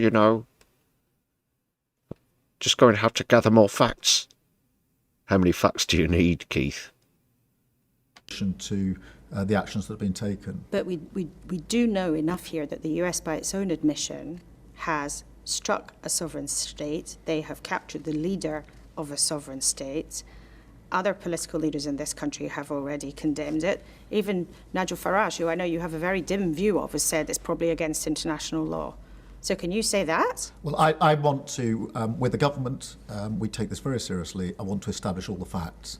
That's what we're doing, working within our own teams. That's pathetic. Working Even Kussenberg's got you banged to rights here, Keith. With our US counterparts, and of course I'll want to discuss this with allies. So I'm simply saying You've not been told what to say yet, is what you mean to say. You've not been told what you think about it by Trump at that moment in time.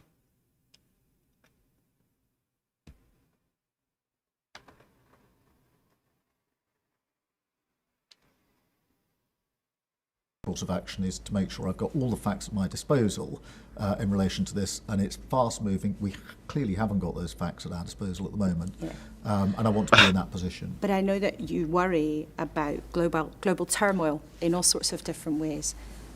By doing this kind of thing, If you pick another world leader, okay, just anyone off the top of your head, kidnapped, literally kidnapped, and this is outside of declared warfare or any legal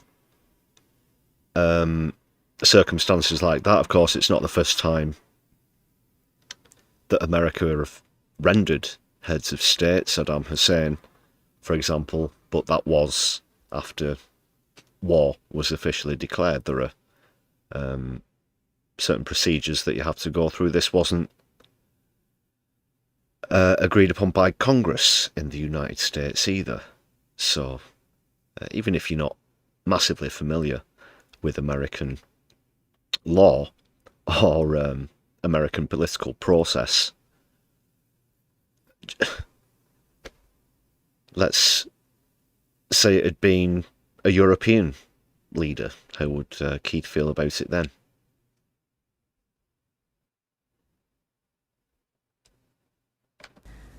It's just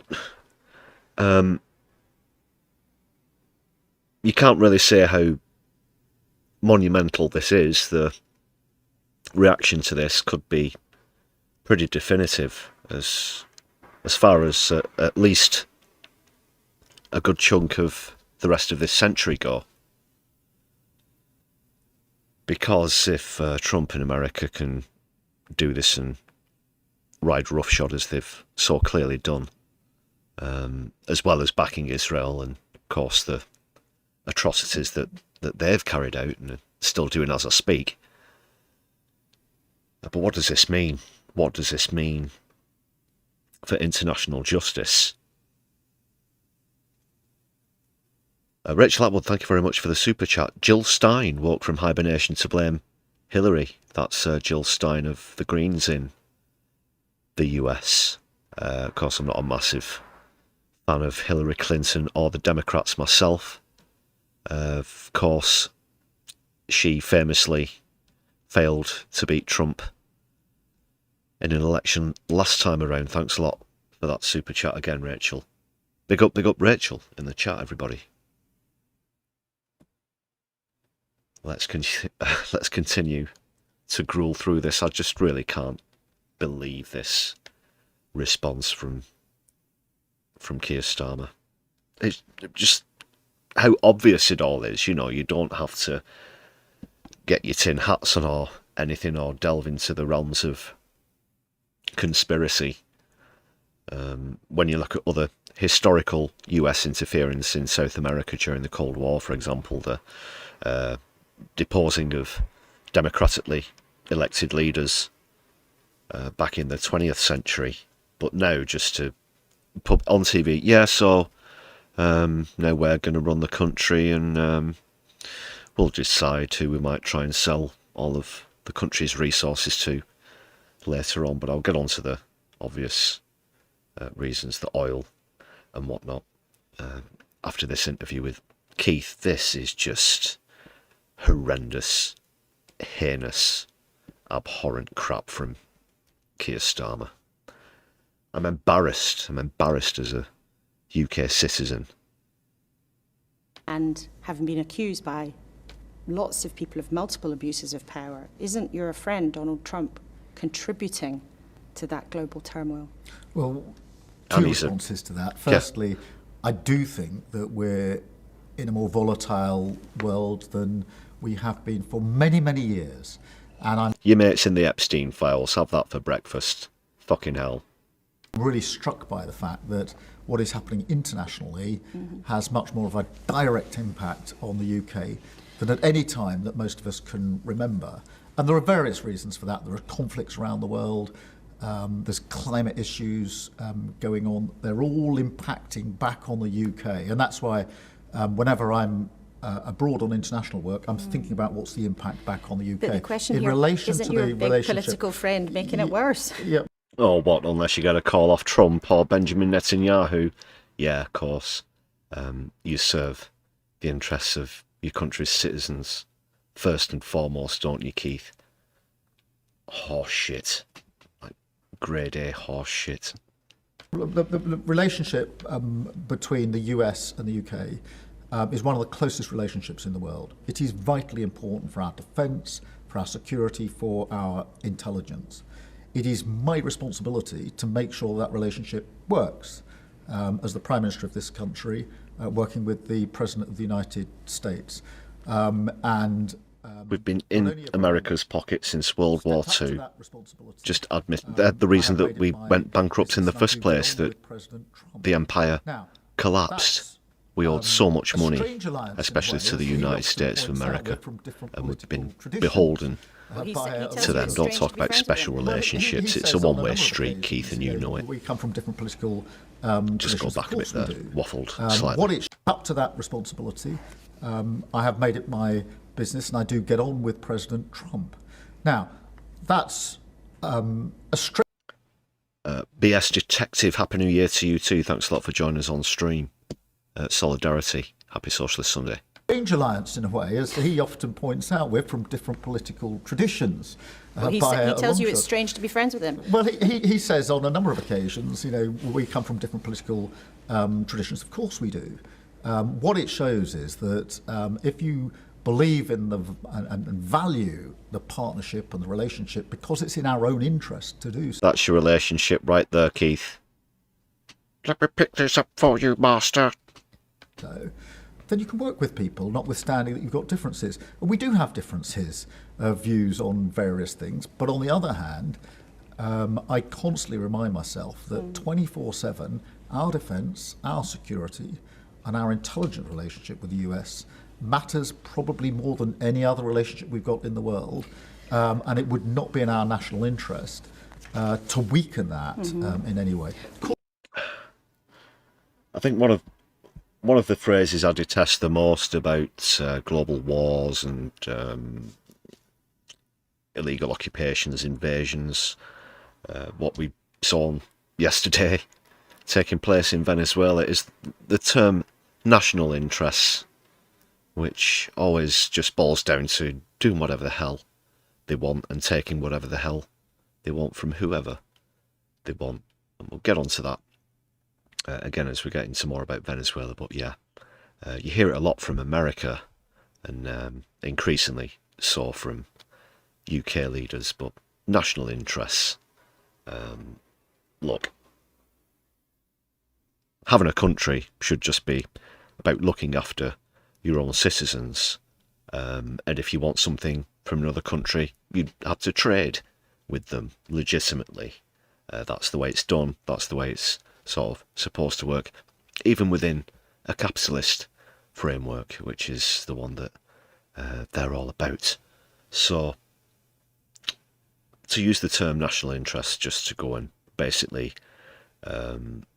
ransack other countries against their will, I think is quite pathetic. And we've seen that carried out by America for decades now as well. And the UK, as a former empire ourselves, we have to hold our hands up and say that there are a few countries in the world that haven't been affected by us carrying out similar behaviour. And is that what the underlying structure of the so-called special relationship is, the history that we have of taking from other countries and the American empire as it exists now in the 21st century? It's what we're doing, swapping tips. Honestly, it's so shameful. It doesn't mean I agree with President Trump on everything he says and does, any more than he would agree with everything that I say or do. And we openly accept that that's the nature of the relationship we have. But we have made the relationship work. We do get along with each other and have the ability to spend time one-to-one discussing world issues. And that is to the benefit of the UK. You know too that President Trump is somebody who a lot of people in this country, particularly a lot of people on the left, find distasteful. They don't like the fact that you are visibly having... No, I think it crosses those borders at this point, Laura. Just anyone, genuinely. If you...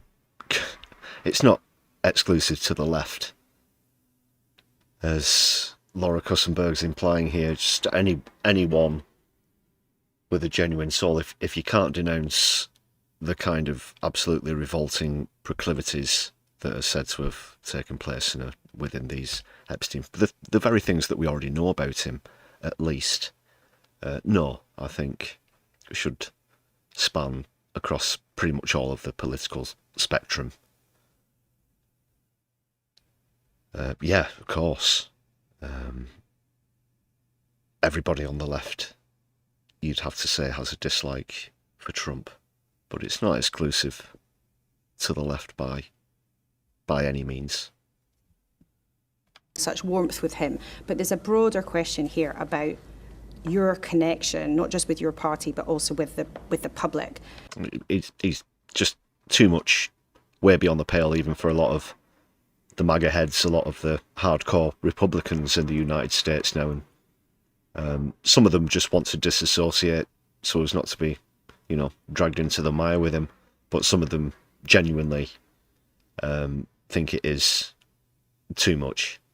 They just can't back that kind of behaviour. Now, it's of course right and proper. Any Prime Minister would always spend a lot of time abroad. But it is one of the things that seems to have put distance between you and the public. And distance between you and what's really going on at home. And I don't just mean the nickname, never hear, care. Do you worry, looking at... And of course Starmer isn't on the left. Good point there, Edward. Do you worry that it appears that voters, even Labour voters from 2024, they just haven't warmed to you? They just don't like what they see? You're just a fucking wanker, aren't you? In 2024 with a 5-year mandate to change the country. She's brought this up. It's sort of come in 3 waves intermittently now, and the third wave of, well, just nobody likes you, do they? You can't get away from it. So back to this thing. We've been here for a while now, and nobody likes you still. And that's what I intend to do, to be faithful to that mandate. And I will be judged, and I know I'll be judged when we get to the next election, on whether I've delivered on You're the not key getting to the things next that matter most to the next people. general. But Prime Minister, here's the problem. You're not just going to be judged at the general election. You're going to be judged in May. He for that reason, he isn't going to be judged at the general election. Yeah. May is going to come down on him like a political ton of bricks. In Scotland, in Wales, right across England, in a huge set of elections that many people in your party, many people even in your cabinet, think you're going to be absolutely hammered in. And many people in the Labour Party talk very openly about that moment being a moment when it will be time for a different leader. And after junking so many plans, whether it's winter fuel or ditching... It's coming. He knows it again. You can see it. It's written across his face. Wouldn't make much of a poker player, would Keith? Rachel, thanks a lot for that super chat again. Marjorie Taylor Greene is leaving before she can impeach Trump for it. Well, yeah, that's just one of the examples of the rats leaving the sinking ship. Thanks again for that. Super chat, Rachel. Solidarity. Marjorie Taylor Greene. Well, what can you say about her? Your welfare plans, all these different changes of heart. I suppose the question is, do you feel really you have the authority? Oh, sorry, I forgot why I paused it as well. Yeah, the elections in May's dodging a lot of these, pushing them back into 2027.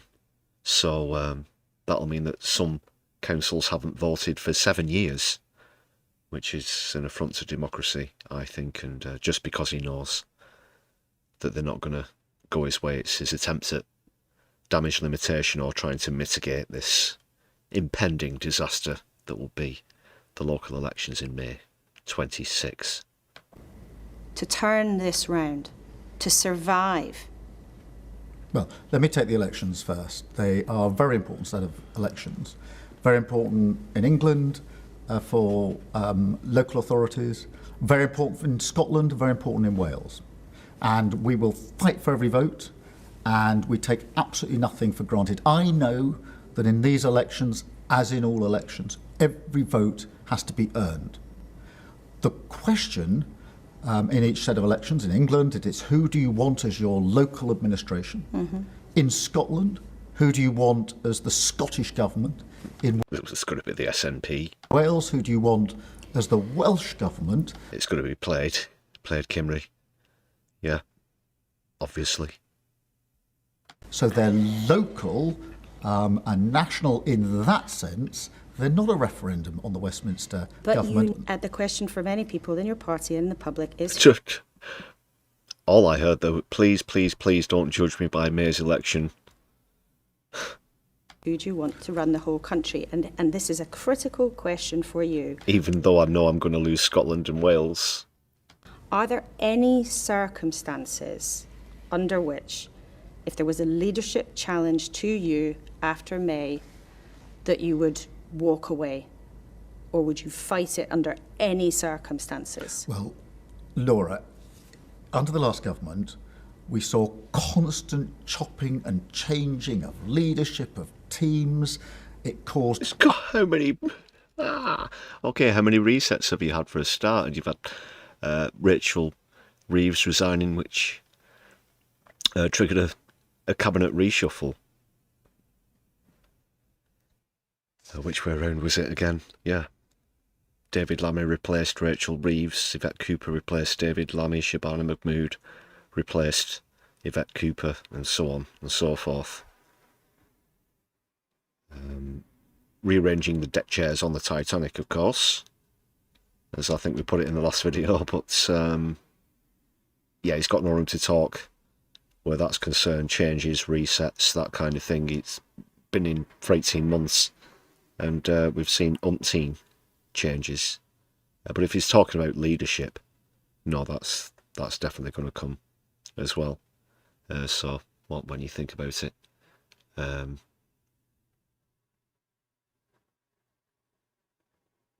think about how many times the Tories changed leader, but who's to say? Because it's not guaranteed that they're even going to win the next general election. Utter chaos.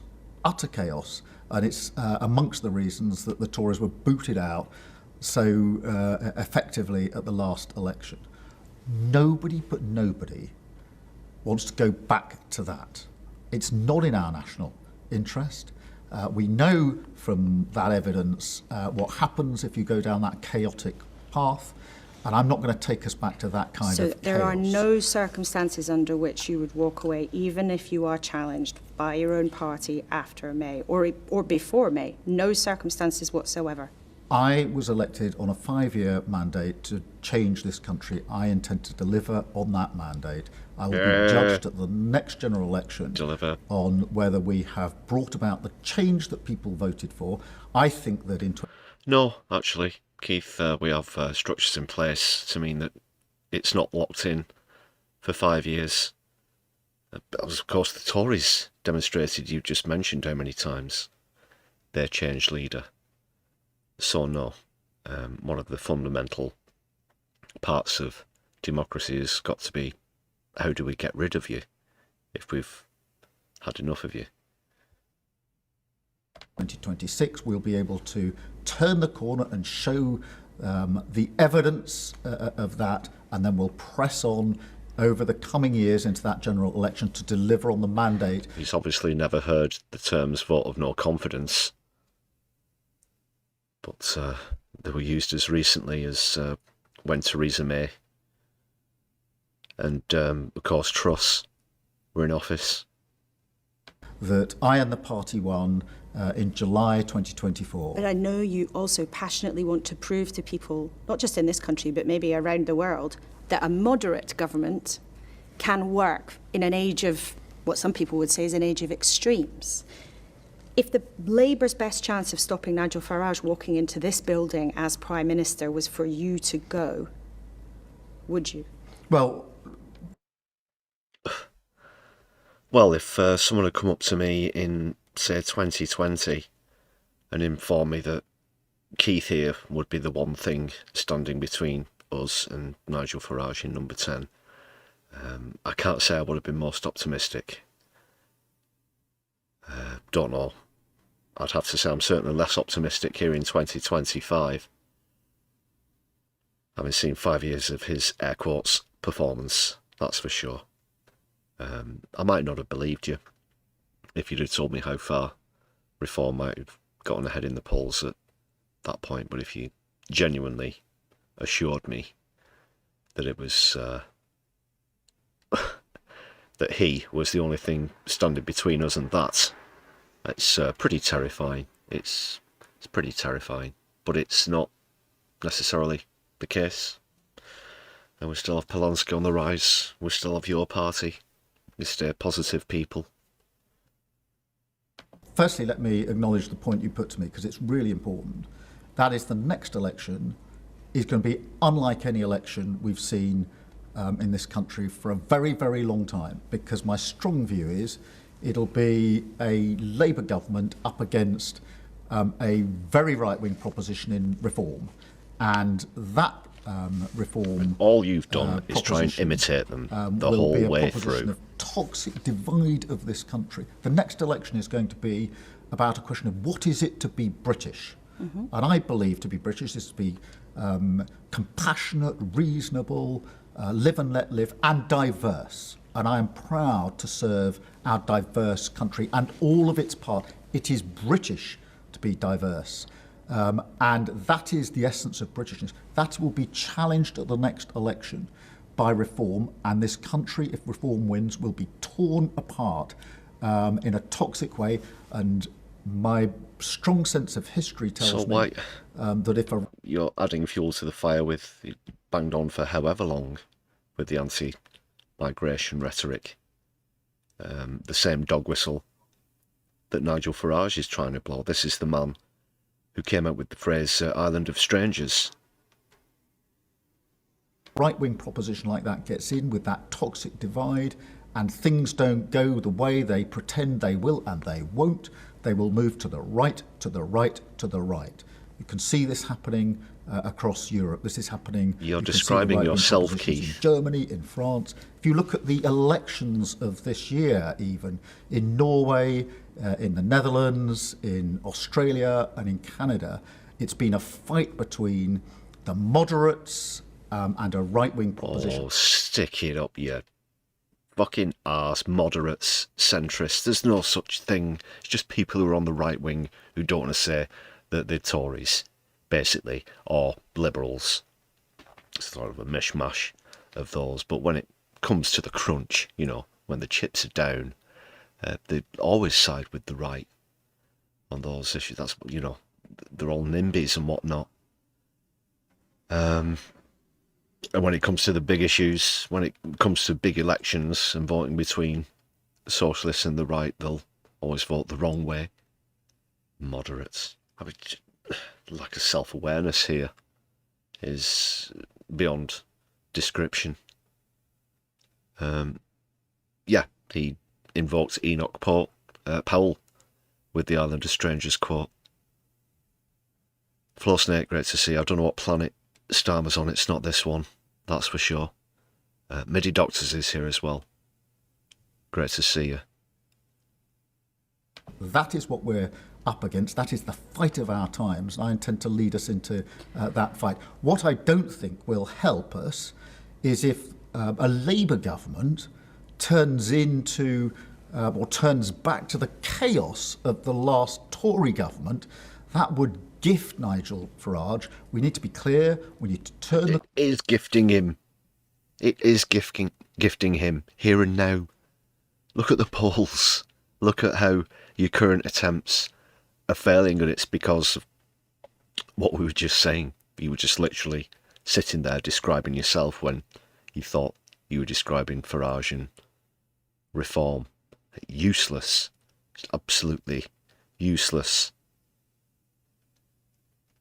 Corner. As we're turning the corner, we need to stop the drift in this country. We need to shoot down this idea that slogans, easy answers, quick fixes, shortcuts are what fix the country. You've got to stop the fucking gangs. Oh yeah, and we're not going to be the party of slogans, he said years ago. Then stop the gangs and throwing loads more slogans out there. Get real. Get real, Keith. They didn't fix it. Johnson pretended to drive a bulldozer through a wall, pretending that would get you £350 for the NHS. It didn't happen. Farage pretended leaving the EU meant you would reduce your immigration. The opposite happened. Liz Truss... Whilst you were fighting against Corbyn to stop Labour from winning that general election, might we add? Come on. You know you had your part in that. You know you played your part in that. You can't blame Johnson. You enabled Johnson. If you want to get down to the nitty-gritty of political history, well, recent political history in the UK, that's the way it stands. We got Boris Johnson because of you. I hold Keir Starmer indirectly responsible for the Conservative government victory in 2019. Pretended that if you ignored all the financial institutions, you could build the economy. Everybody paid the price. We're not going back to that. That's the last thing this country needs. And that there have also been many, many criticisms of you, and you're chopping and changing and ditching policies and U-turning on things and having all sorts of different strategies that never quite seem to stick. And it's been fascinating listening to you at length today. You seem pretty calm, you seem pretty confident. Maybe to some people's ears... No, he doesn't. I don't know what your emotional intelligence is like, Laura, but he's been sitting there like he's pleading for his job and or his life at various stages. Salmon-faced. He's only a few stages away from Andrew Mountbatten Windsor levels of response. Might sound a bit complacent. No. Do you know how much political trouble you've really been in? Well, almost every week somebody writes that this is the worst week in politics. You can't have 52 worst weeks in politics. So not feel you like don't win the general election on...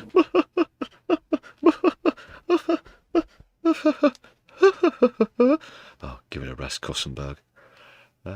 No, but seriously, he's tried to play the calm and placid version of this, but that's what we expect in Kussenberg. He doesn't have much range in terms of personality and how he comes across in interviews. But however calm he's tried to be, it certainly hasn't been convincing, as she shares a laugh with Keith here. And that's it. And then as soon as the cameras are off, they'll be, be all jolly again. Twitter. And so there is an element in which you do have to just... Turning on things and having all sorts of different strategies that never quite seem to stick. And it's been fascinating listening to you at length today. You seem pretty calm, you seem pretty confident. Maybe to some people's ears, you might sound a bit complacent. No. Do you know how much political trouble you've really been in? Well, almost every week somebody writes that this is the worst week in politics. You can't have 52 worst weeks in politics. So not feel you like you don't have win had- you don't win the general election on Twitter, and so there is an element in which you do have to just rise above that and remind. First of all, it's not every week that you get voted the worst Prime Minister of all time, though, is it, Keith? It's not every week that a party that you can currently fit into a car would be so far ahead of you in the polls, although that has been every week recently, hasn't it, Keith? I was incorrect on that one. But you see what I'm getting at. Yeah, he really is an idiot. Remind yourself, what's the change we've actually brought about? How's that made a material difference to people's lives? I'm really proud of that. I'm really proud of what we're doing on childcare, on lifting children out of poverty, on getting that record investment in. It's run out of, there's only certain permutations of words that you can get out of the Starmer bot, of course. After a while, it does become somewhat repetitive. Someone should make a game out of this and put it on PMQs. I think that'd be some sort of high quality entertainment for people. Let's say on Wednesdays. Yeah, someone should get on that. Championing apprenticeship so young people can have the chance. We don't just walk past them. I'm proud of all that change. That's what I came into politics to do. I had 9 years in opposition, most frustrating 9 years of my life, and I wouldn't swap a single day of being in power for a decade of being in opposition. I think he genuinely hates politics, though. I think he didn't know what he was getting himself in for. Who knows? Who knows? Prime Minister, thank you for being so generous with your time. It's been great to be able to that's talk the end of longer length than usual. Thank you very much indeed for.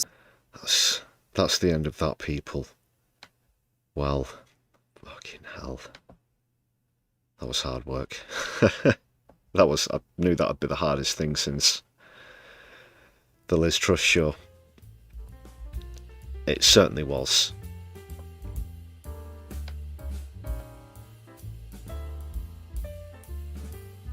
So thanks, Keith. We'll let you know. Don't ring us, we'll ring you.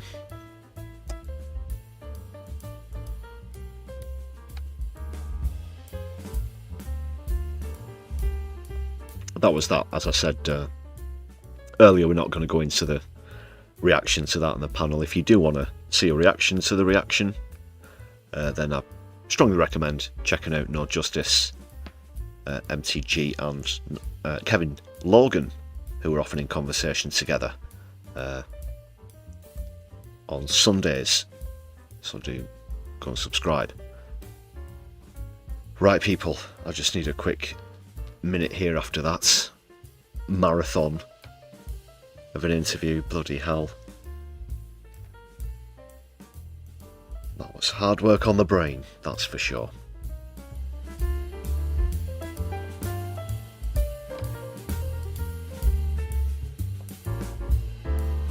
Just take a quick moment to make sure you've hit the thumbs up button.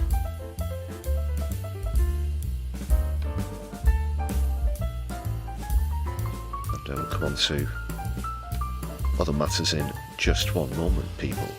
Can you dig it? Can you dig it? Can you dig it?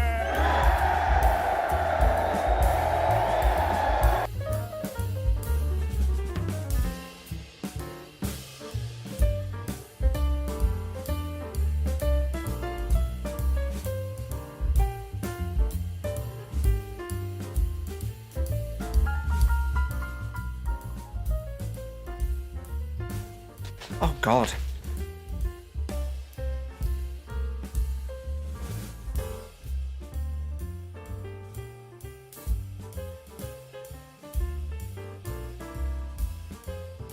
Have you lost control of your MPs, Prime Minister?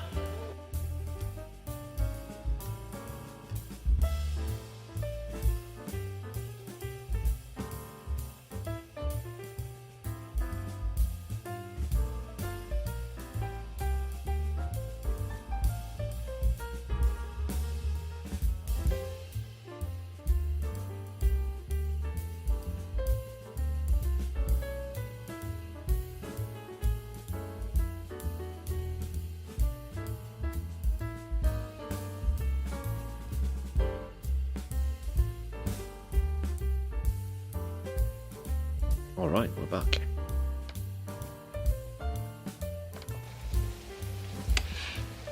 Socialists. Oh my God.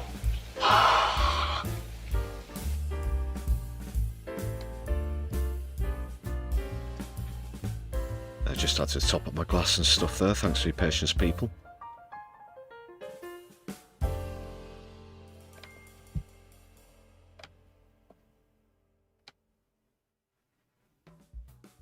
Let's get into this Venezuelan business now.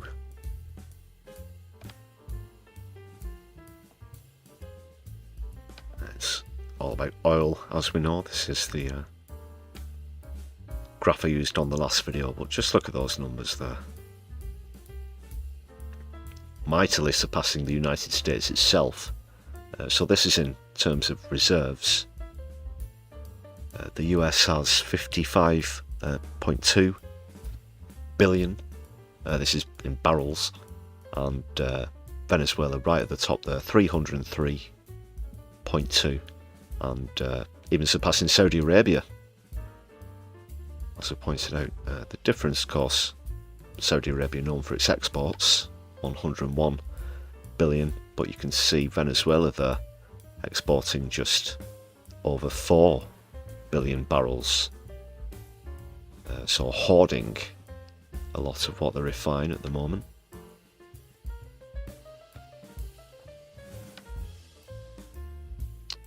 So yeah, even more than Iran, United Arab Emirates, Iraq, Kuwait, Russia do export a lot but don't keep a lot in reserve. As you can see there, neither do the States. Of course, they want to sell it off for the profit quick smart.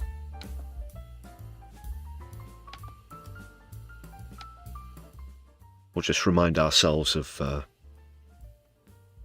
what General Richardson said in that clip as well. Because this has got to be alarming for a lot of other South American nations, of course. The United States has obviously had plans for Cuba, Nicaragua, Mexico, these sort of places. Colombia, we're going to remind ourselves of something that we saw recently from Colombian President Gustavo Petro in a bit as well, after a few more bits and pieces. But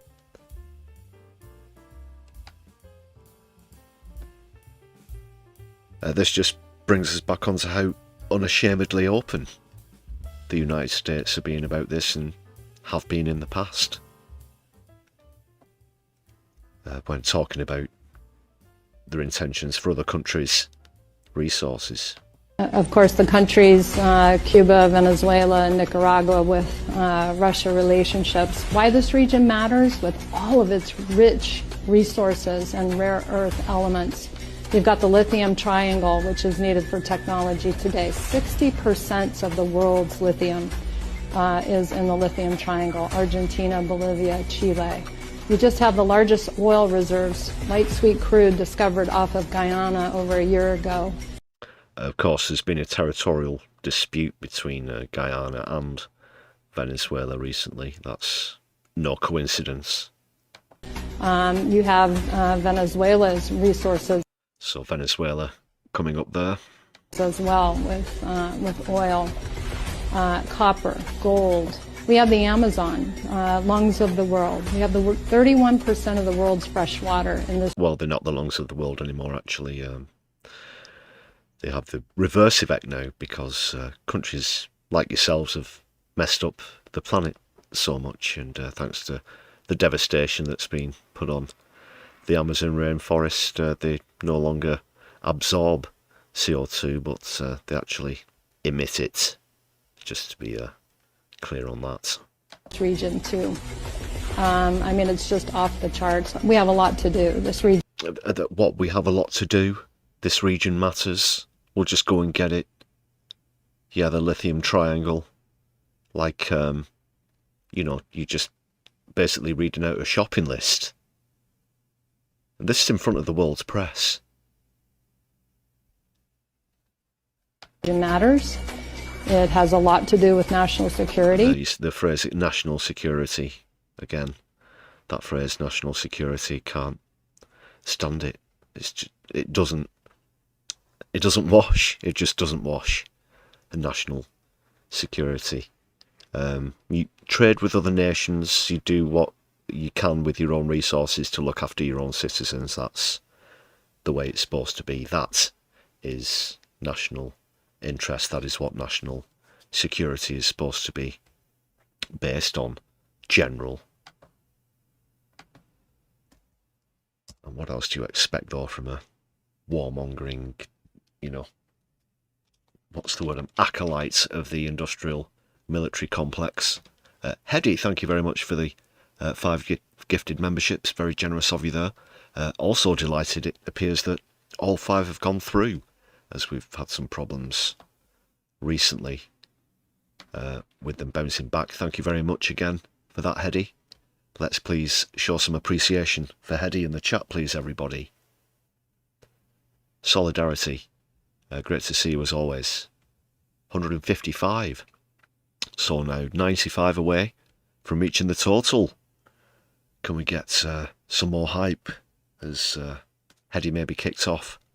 A bit of hype, maybe if we all take a moment to open a new tab on whatever devices that you're watching on. Open your social media if you're on Blue Sky preferably, or we still are on Twitter or Mastodon, whatever it might be, and just give one of our videos a share around as well.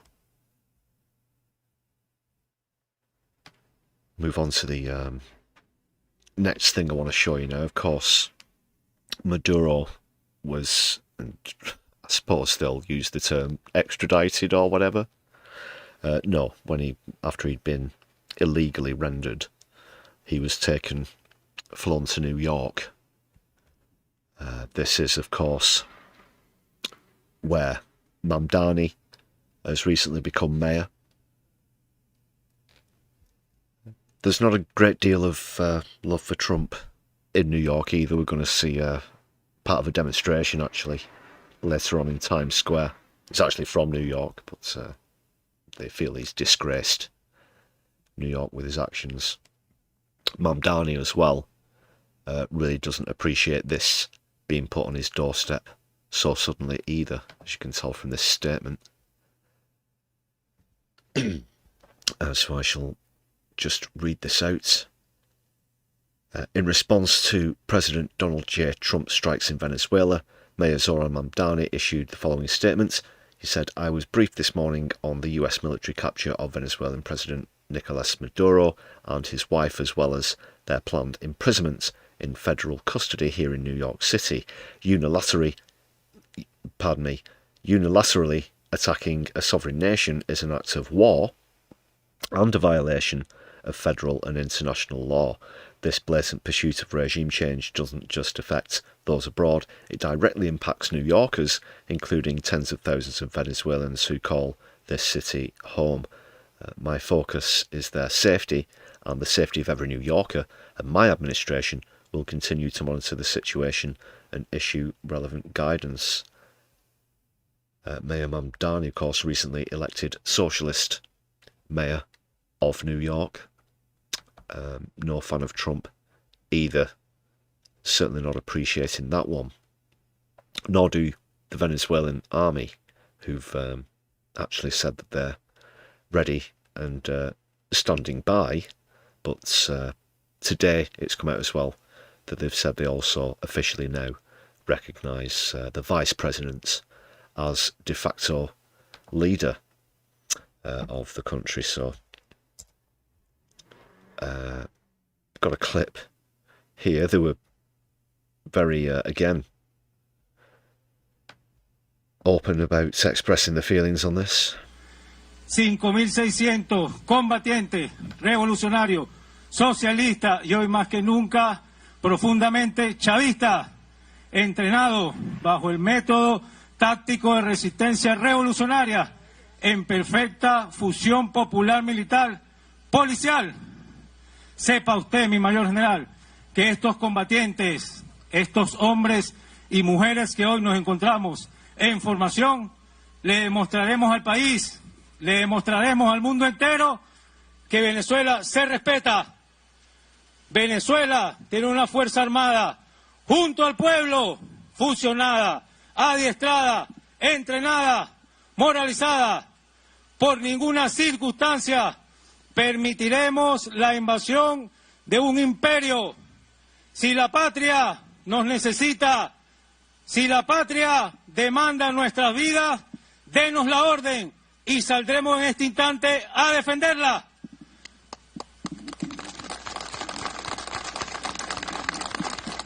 Ante el desproporcionado poder de los imperialistas norteamericanos, nosotros repasamos, ajustamos la doctrina militar bolivariana, que es la doctrina de la guerra popular prolongada, que es la doctrina de la guerra de resistencia. Pero es que si no hace mucho, apenas 214 años de la independencia, apenas 4 abuelos atrás, estuvimos bajo el liderazgo del general en jefe Simón Bolívar, también justamente en una guerra popular prolongada, en una guerra de resistencia, que hizo en toda la patria una guerrilla, en toda la patria un fusil. La guerra convencional, la guerra no convencional, la guerra regular, la guerra irregular, la lucha armada, la lucha no armada, la guerra simétrica, el estudio del terreno, la acechanza al enemigo. Y esos medios, esas armas que ustedes tienen, son las armas de la garantía de la paz. Son las armas, son los fusiles, son los lanzacohetes, son los misiles, son las ametralladoras que nos llevan a la paz. Y también tenemos certeza en que fortalecer las fuerzas de operaciones especiales, es decir, unos soldados formados en condiciones extremas para combatir debajo de la tierra, en la superficie, en las montañas, en las ciudades, nos hará en estos momentos y en los tiempos por venir una patria inexpugnable, una patria que está en paz, y esa paz la conduce hoy nuestro comandante en jefe Nicolás Maduro Moros.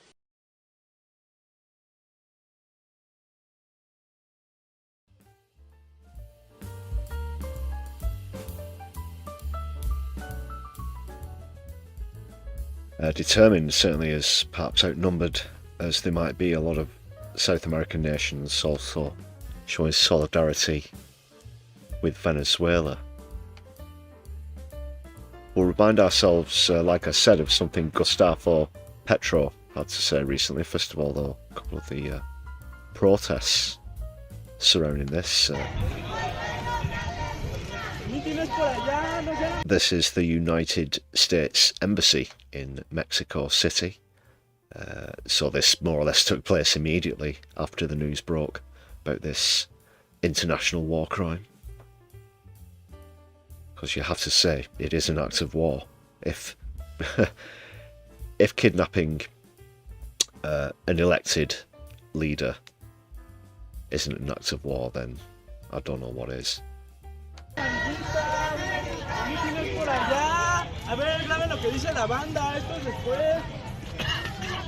think Viva la Revolución is written at the bottom there.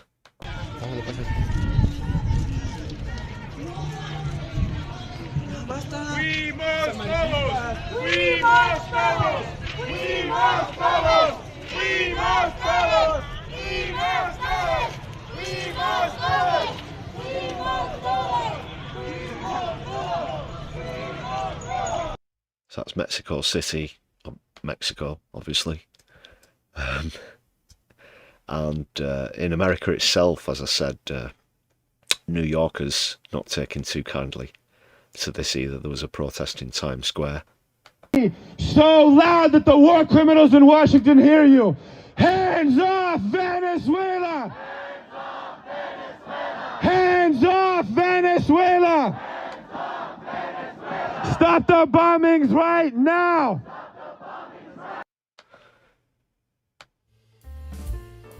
Very good turnout there, as you can see. I'll just play that again, actually. I'll mute it. But So loud that the war criminals in Washington hear you.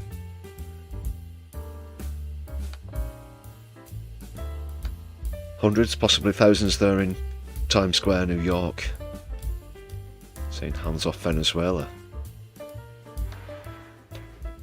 Do we have anyone stateside in chat at the moment? Please do let your feelings known in the chat.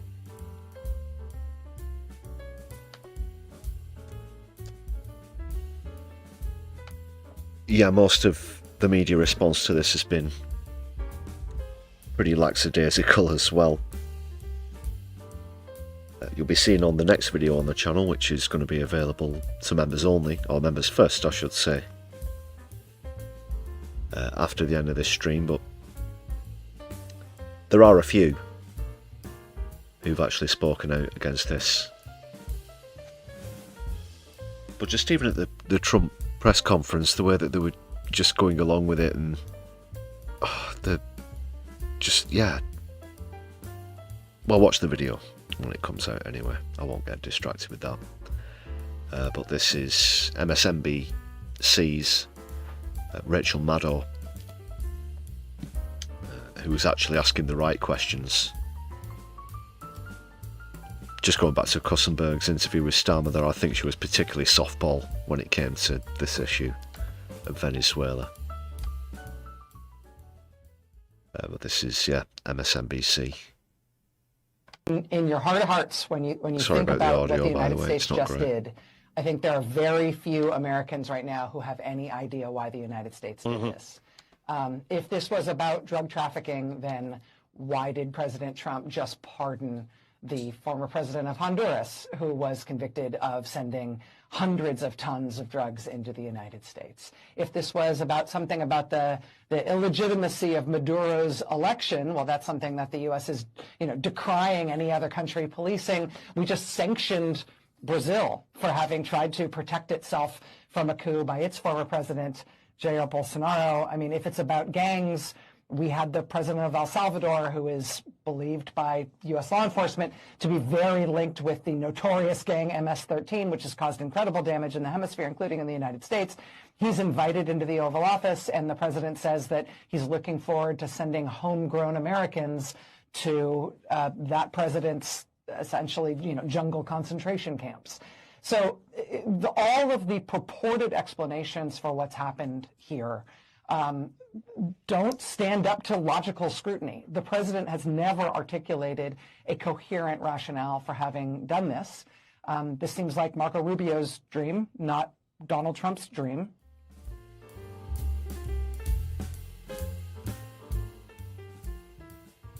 Yeah, Rubio has had this on his agenda for quite some time. Mention that in the next video as well. But just good to see one of the mainstream media actually calling the hypocrisy out like it is. And we'll remind ourselves now of that Gustavo Petro clip that I mentioned. Played this a few weeks back. But what can you say? His prediction in this statement has certainly come true. Un clan de pedófilos quiere acabar la democracia en Colombia. Duro, sí, pero ahí está la realidad. Y para que no salga la lista, entonces nos envían acorazados a matar pescadores de esta ciudad. Y amenazar al vecino, que si dictador o no, ¿cómo que el pueblo de Colombia va a aplaudir que invadan a su hermano, que no es el presidente, sino el pueblo de Venezuela? ¿Cuándo? Seríamos así de traidores y de vendidos, de que nuestra propia sangre la traicionamos, o el pueblo del Ecuador, o el pueblo de Panamá, o el pueblo de Venezuela no es nuestro propio pueblo. Y entonces quieren que el presidente haga lo que quería hacer Duque. Cobarde, prestar las tierras de Colombia para que desde ahí se invadiera a un país hermano que tiene la misma historia que nosotros, porque allá nació Bolívar y vino a morir aquí, en esta ciudad. No se puede. Presidente de Colombia que haga eso, presidente maldito por las generaciones futuras, porque nunca será olvidado como un traidor. Y yo no pertenezco a los que querían matar a Bolívar. El gobierno de Venezuela ha hecho muchas críticas, pero no me burlo del pueblo de Venezuela, ni construyo una trampa para que caiga el pueblo de Venezuela en la trampa de una invasión que solo va por su petróleo. Que se quiere es codicia y violencia más para hacer de esta esquina hermosa del continente suramericano una Siria, un Irak, una Libia llena de esclavos, de venta de esclavos, de nuevo negros. No.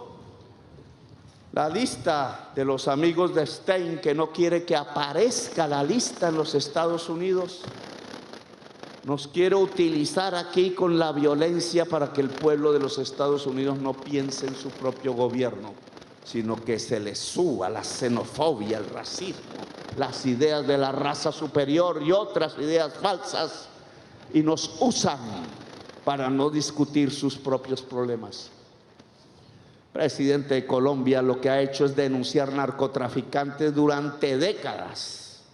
Y los narcotraficantes que ha denunciado siempre estuvieron en el poder político de Colombia, en el Estado.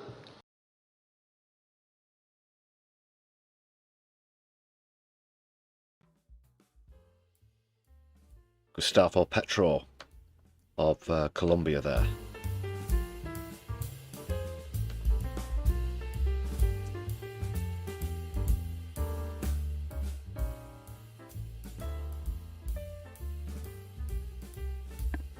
Vicky Clee, nice to see you. Graham Turner's in the chat as well, solidarity.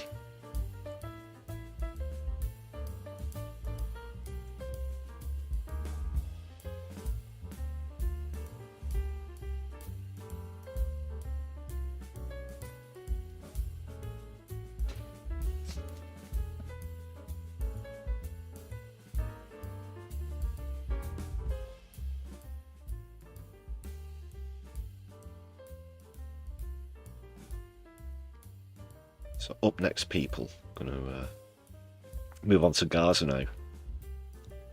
And like I said, a batch of stats have been released.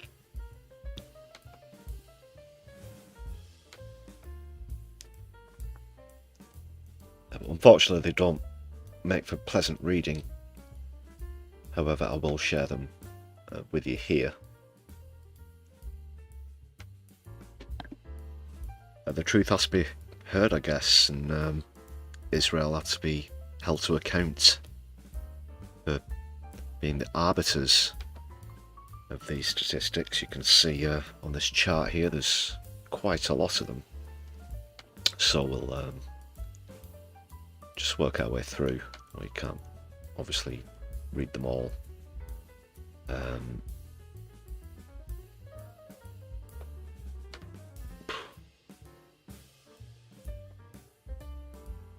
They're all terrible. As we've been saying for some time, the true scale of this is probably worse than was reported or has been reported for over a year now. But starting off with this one, 9 out of every 10 people killed are civilians. I don't really think you can say there's been any kind, and it's certainly not a war, as we know.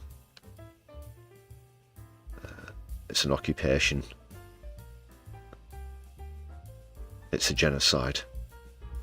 And that spells it out. 99% of the population was forcibly displaced at least once. 30% of the casualties are children. 20% of the casualties are women, which of course notoriously makes up the half a women and children statistic. So that confirms, just reaffirms, I should say that there. 45,600 orphans have been created. This is in 2025 alone. This isn't throughout. This isn't since the counterattack in 2023, by the way, which just makes them even more shocking.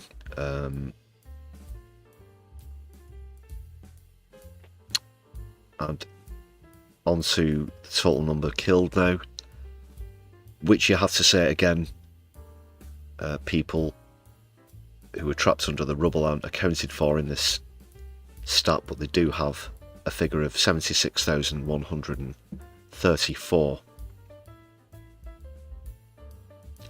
12% of the entire population is either killed, injured, missing or detained. This is from a population that was just over 2.2 million, and currently at around 1.7 million. And of course, it was Rathbone,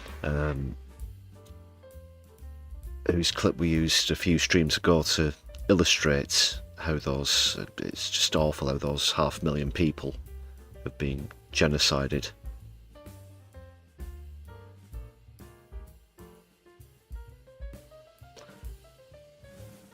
$174,000 injured. Just back to the 76,134 stats, that's made up of roughly 70,000 civilians, 21,000 children and 14,000 women. Just want to make this a bit bigger still to see what this stat is in the big red box with the, well, little red box I should say. No, look at that though. The ceasefire has been violated 900 times, resulting in the killing of 343 Palestinians. 900 times. Oh, wrong one. Haha. The ceasefire has been violated. God, that's awful.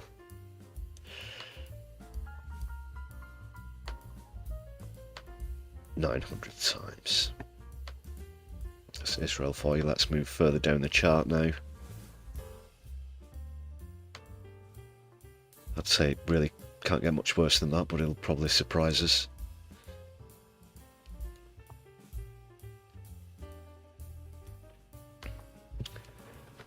$555,000 housing units destroyed. 3,300 industrial properties. 3 churches. Just gonna zoom and enhance a bit more on these. 191 press headquarters have been destroyed or damaged, of course. None of the press are allowed in. Probably because they don't want them to reporting these sort of statistics. Not entirely sure that the Beeb would, even if they were allowed in, but there you go. Just back to these numbers now though, 621 schools, 890 mosques. 890 mosques. That's appalling. And a further 205 heritage sites. 100% all of the hospitals have been destroyed or damaged. 80% of the buildings have been destroyed or damaged. 80% of buildings in total, that is. 95% of schools and universities. Just goes on and on. 1,701 healthcare professionals, 255 journalists. I won't read them all. Pick out a few more now here. We could be here till dawn. 40,000 people will live with permanent or long-term disabilities because of what's happened, including 21,000 children. There are 6 indicators that Israel have failed to comply with the ICJ ruling, of course. 482 people at least have died as a result of malnutrition. There's been a 300% increase in miscarriage rates. Wow. Finally, in case anyone tries to convince you that hunger isn't being used as a weapon, that this isn't genocide by starvation, 100% of the population faced high levels of acute food insecurity, 100%, and 98% has had their share of water decreased due to the extensive destruction of water infrastructure. Rather definitive, you have to say. I can't remember where it was, might have been on social media or in a comment on one of the videos or channels recently. But on the subject of genocide, the Zio troll started to go on about Stalin as the basis for the definition of a genocide. I can't change the Geneva Convention or international law any more than a Zionist can, unfortunately for them.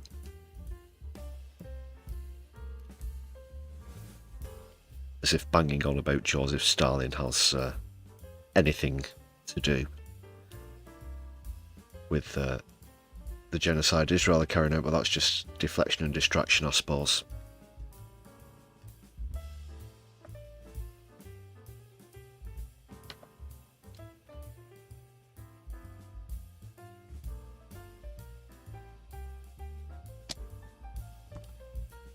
What do you make of those stats, though? Beyond horrific. There's no other way of describing it. They're now a mark on history. They're in the history books, and it will be for history to judge everybody, but most importantly, world leaders, on what they did against those atrocities. As always, this channel stands in solidarity with Palestine.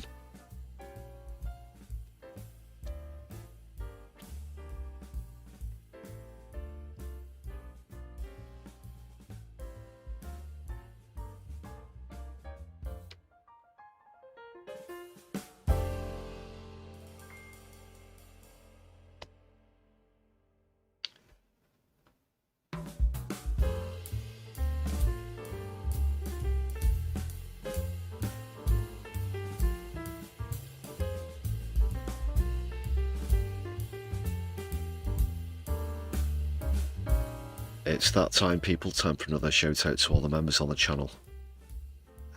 Really do thoroughly appreciate all of your support.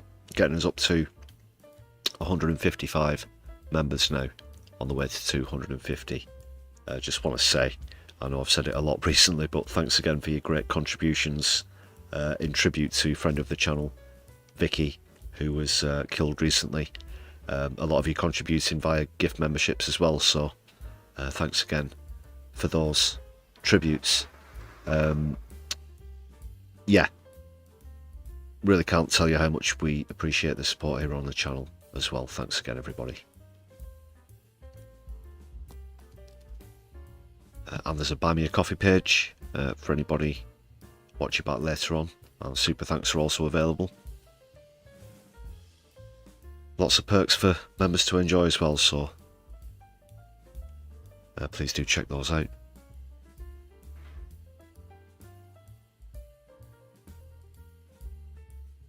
You actually get a few fleeting views of Vicky and some of the members only content, I believe, if memory serves.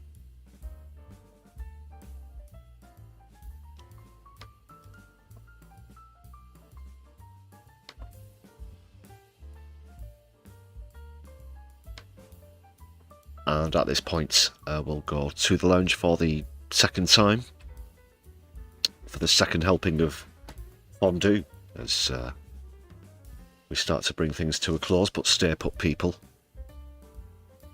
As always, we'll be raiding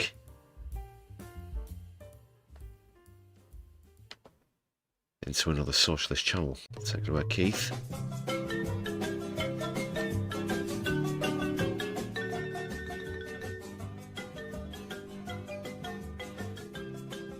Once again, you can dance. I know it might be, well, it's just gone 10 past 10 here in the UK.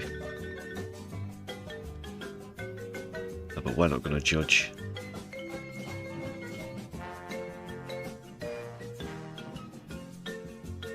Let's see who's online and live.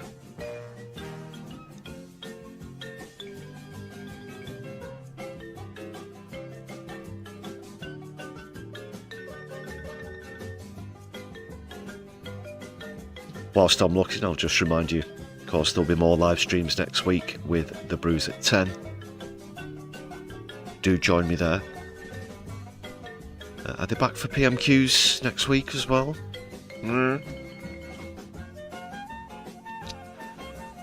Well, if they are, we'll certainly be back with Keith's catchphrases. And the league will continue. Oh. It's slim pickings, so I'm going to go and...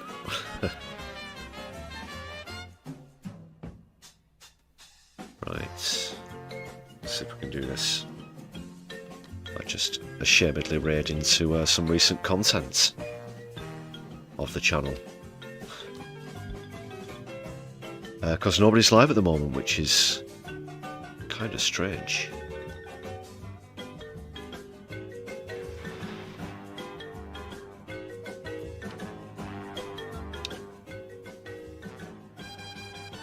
Graham, thanks a lot for the super chat. Great to know that you're very proud to be a member of the channel as well, and that you've met some wonderful people here. Well, I have as well. Solidarity.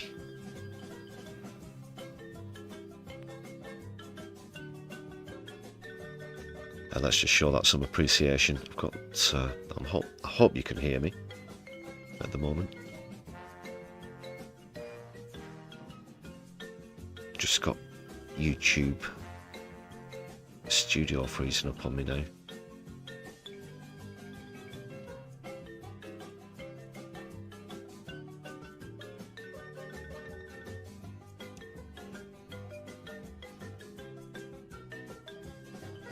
But I think we are back. It's circling. It stopped circling.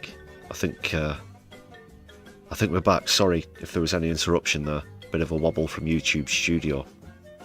Graham, not sure if you heard me last time around, but thanks again for the super chat. It's been great to have you as a member, and of course I've met some wonderful people on the channel as well. I'm just showing that some appreciation, and I'll encourage you all to do so as well. Big up, big up. Thanks again, Graham. Yes, I'll be back with Brews at 10 next week. Do join me there. As I said, I'm now going to try and shamelessly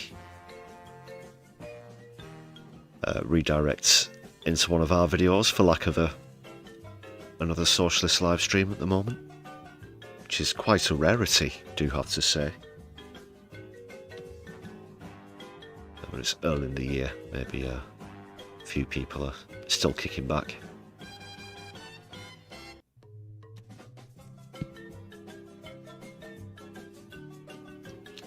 Make sure you've hit thumbs up before we do go. And yeah, check out the review of 2025 as well, please, if you will. Two-parter, which I might actually raid you into now. If this will work.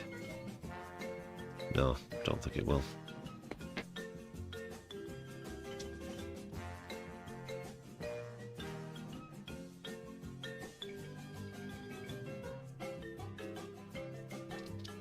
That's strange.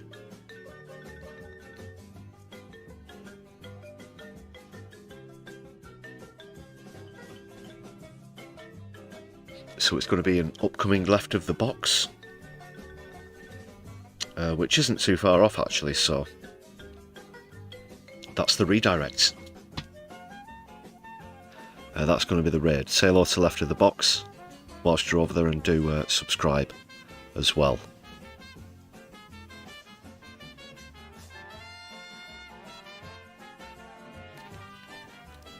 So yeah, all that remains me to do is thank you for joining me on the stream. I'll see you next week. Power to the people. Free Palestine, Yemen, Lebanon and Sudan. And whatever you're doing with the rest of your night, take care, people. My Left, I'll be seeing you soon.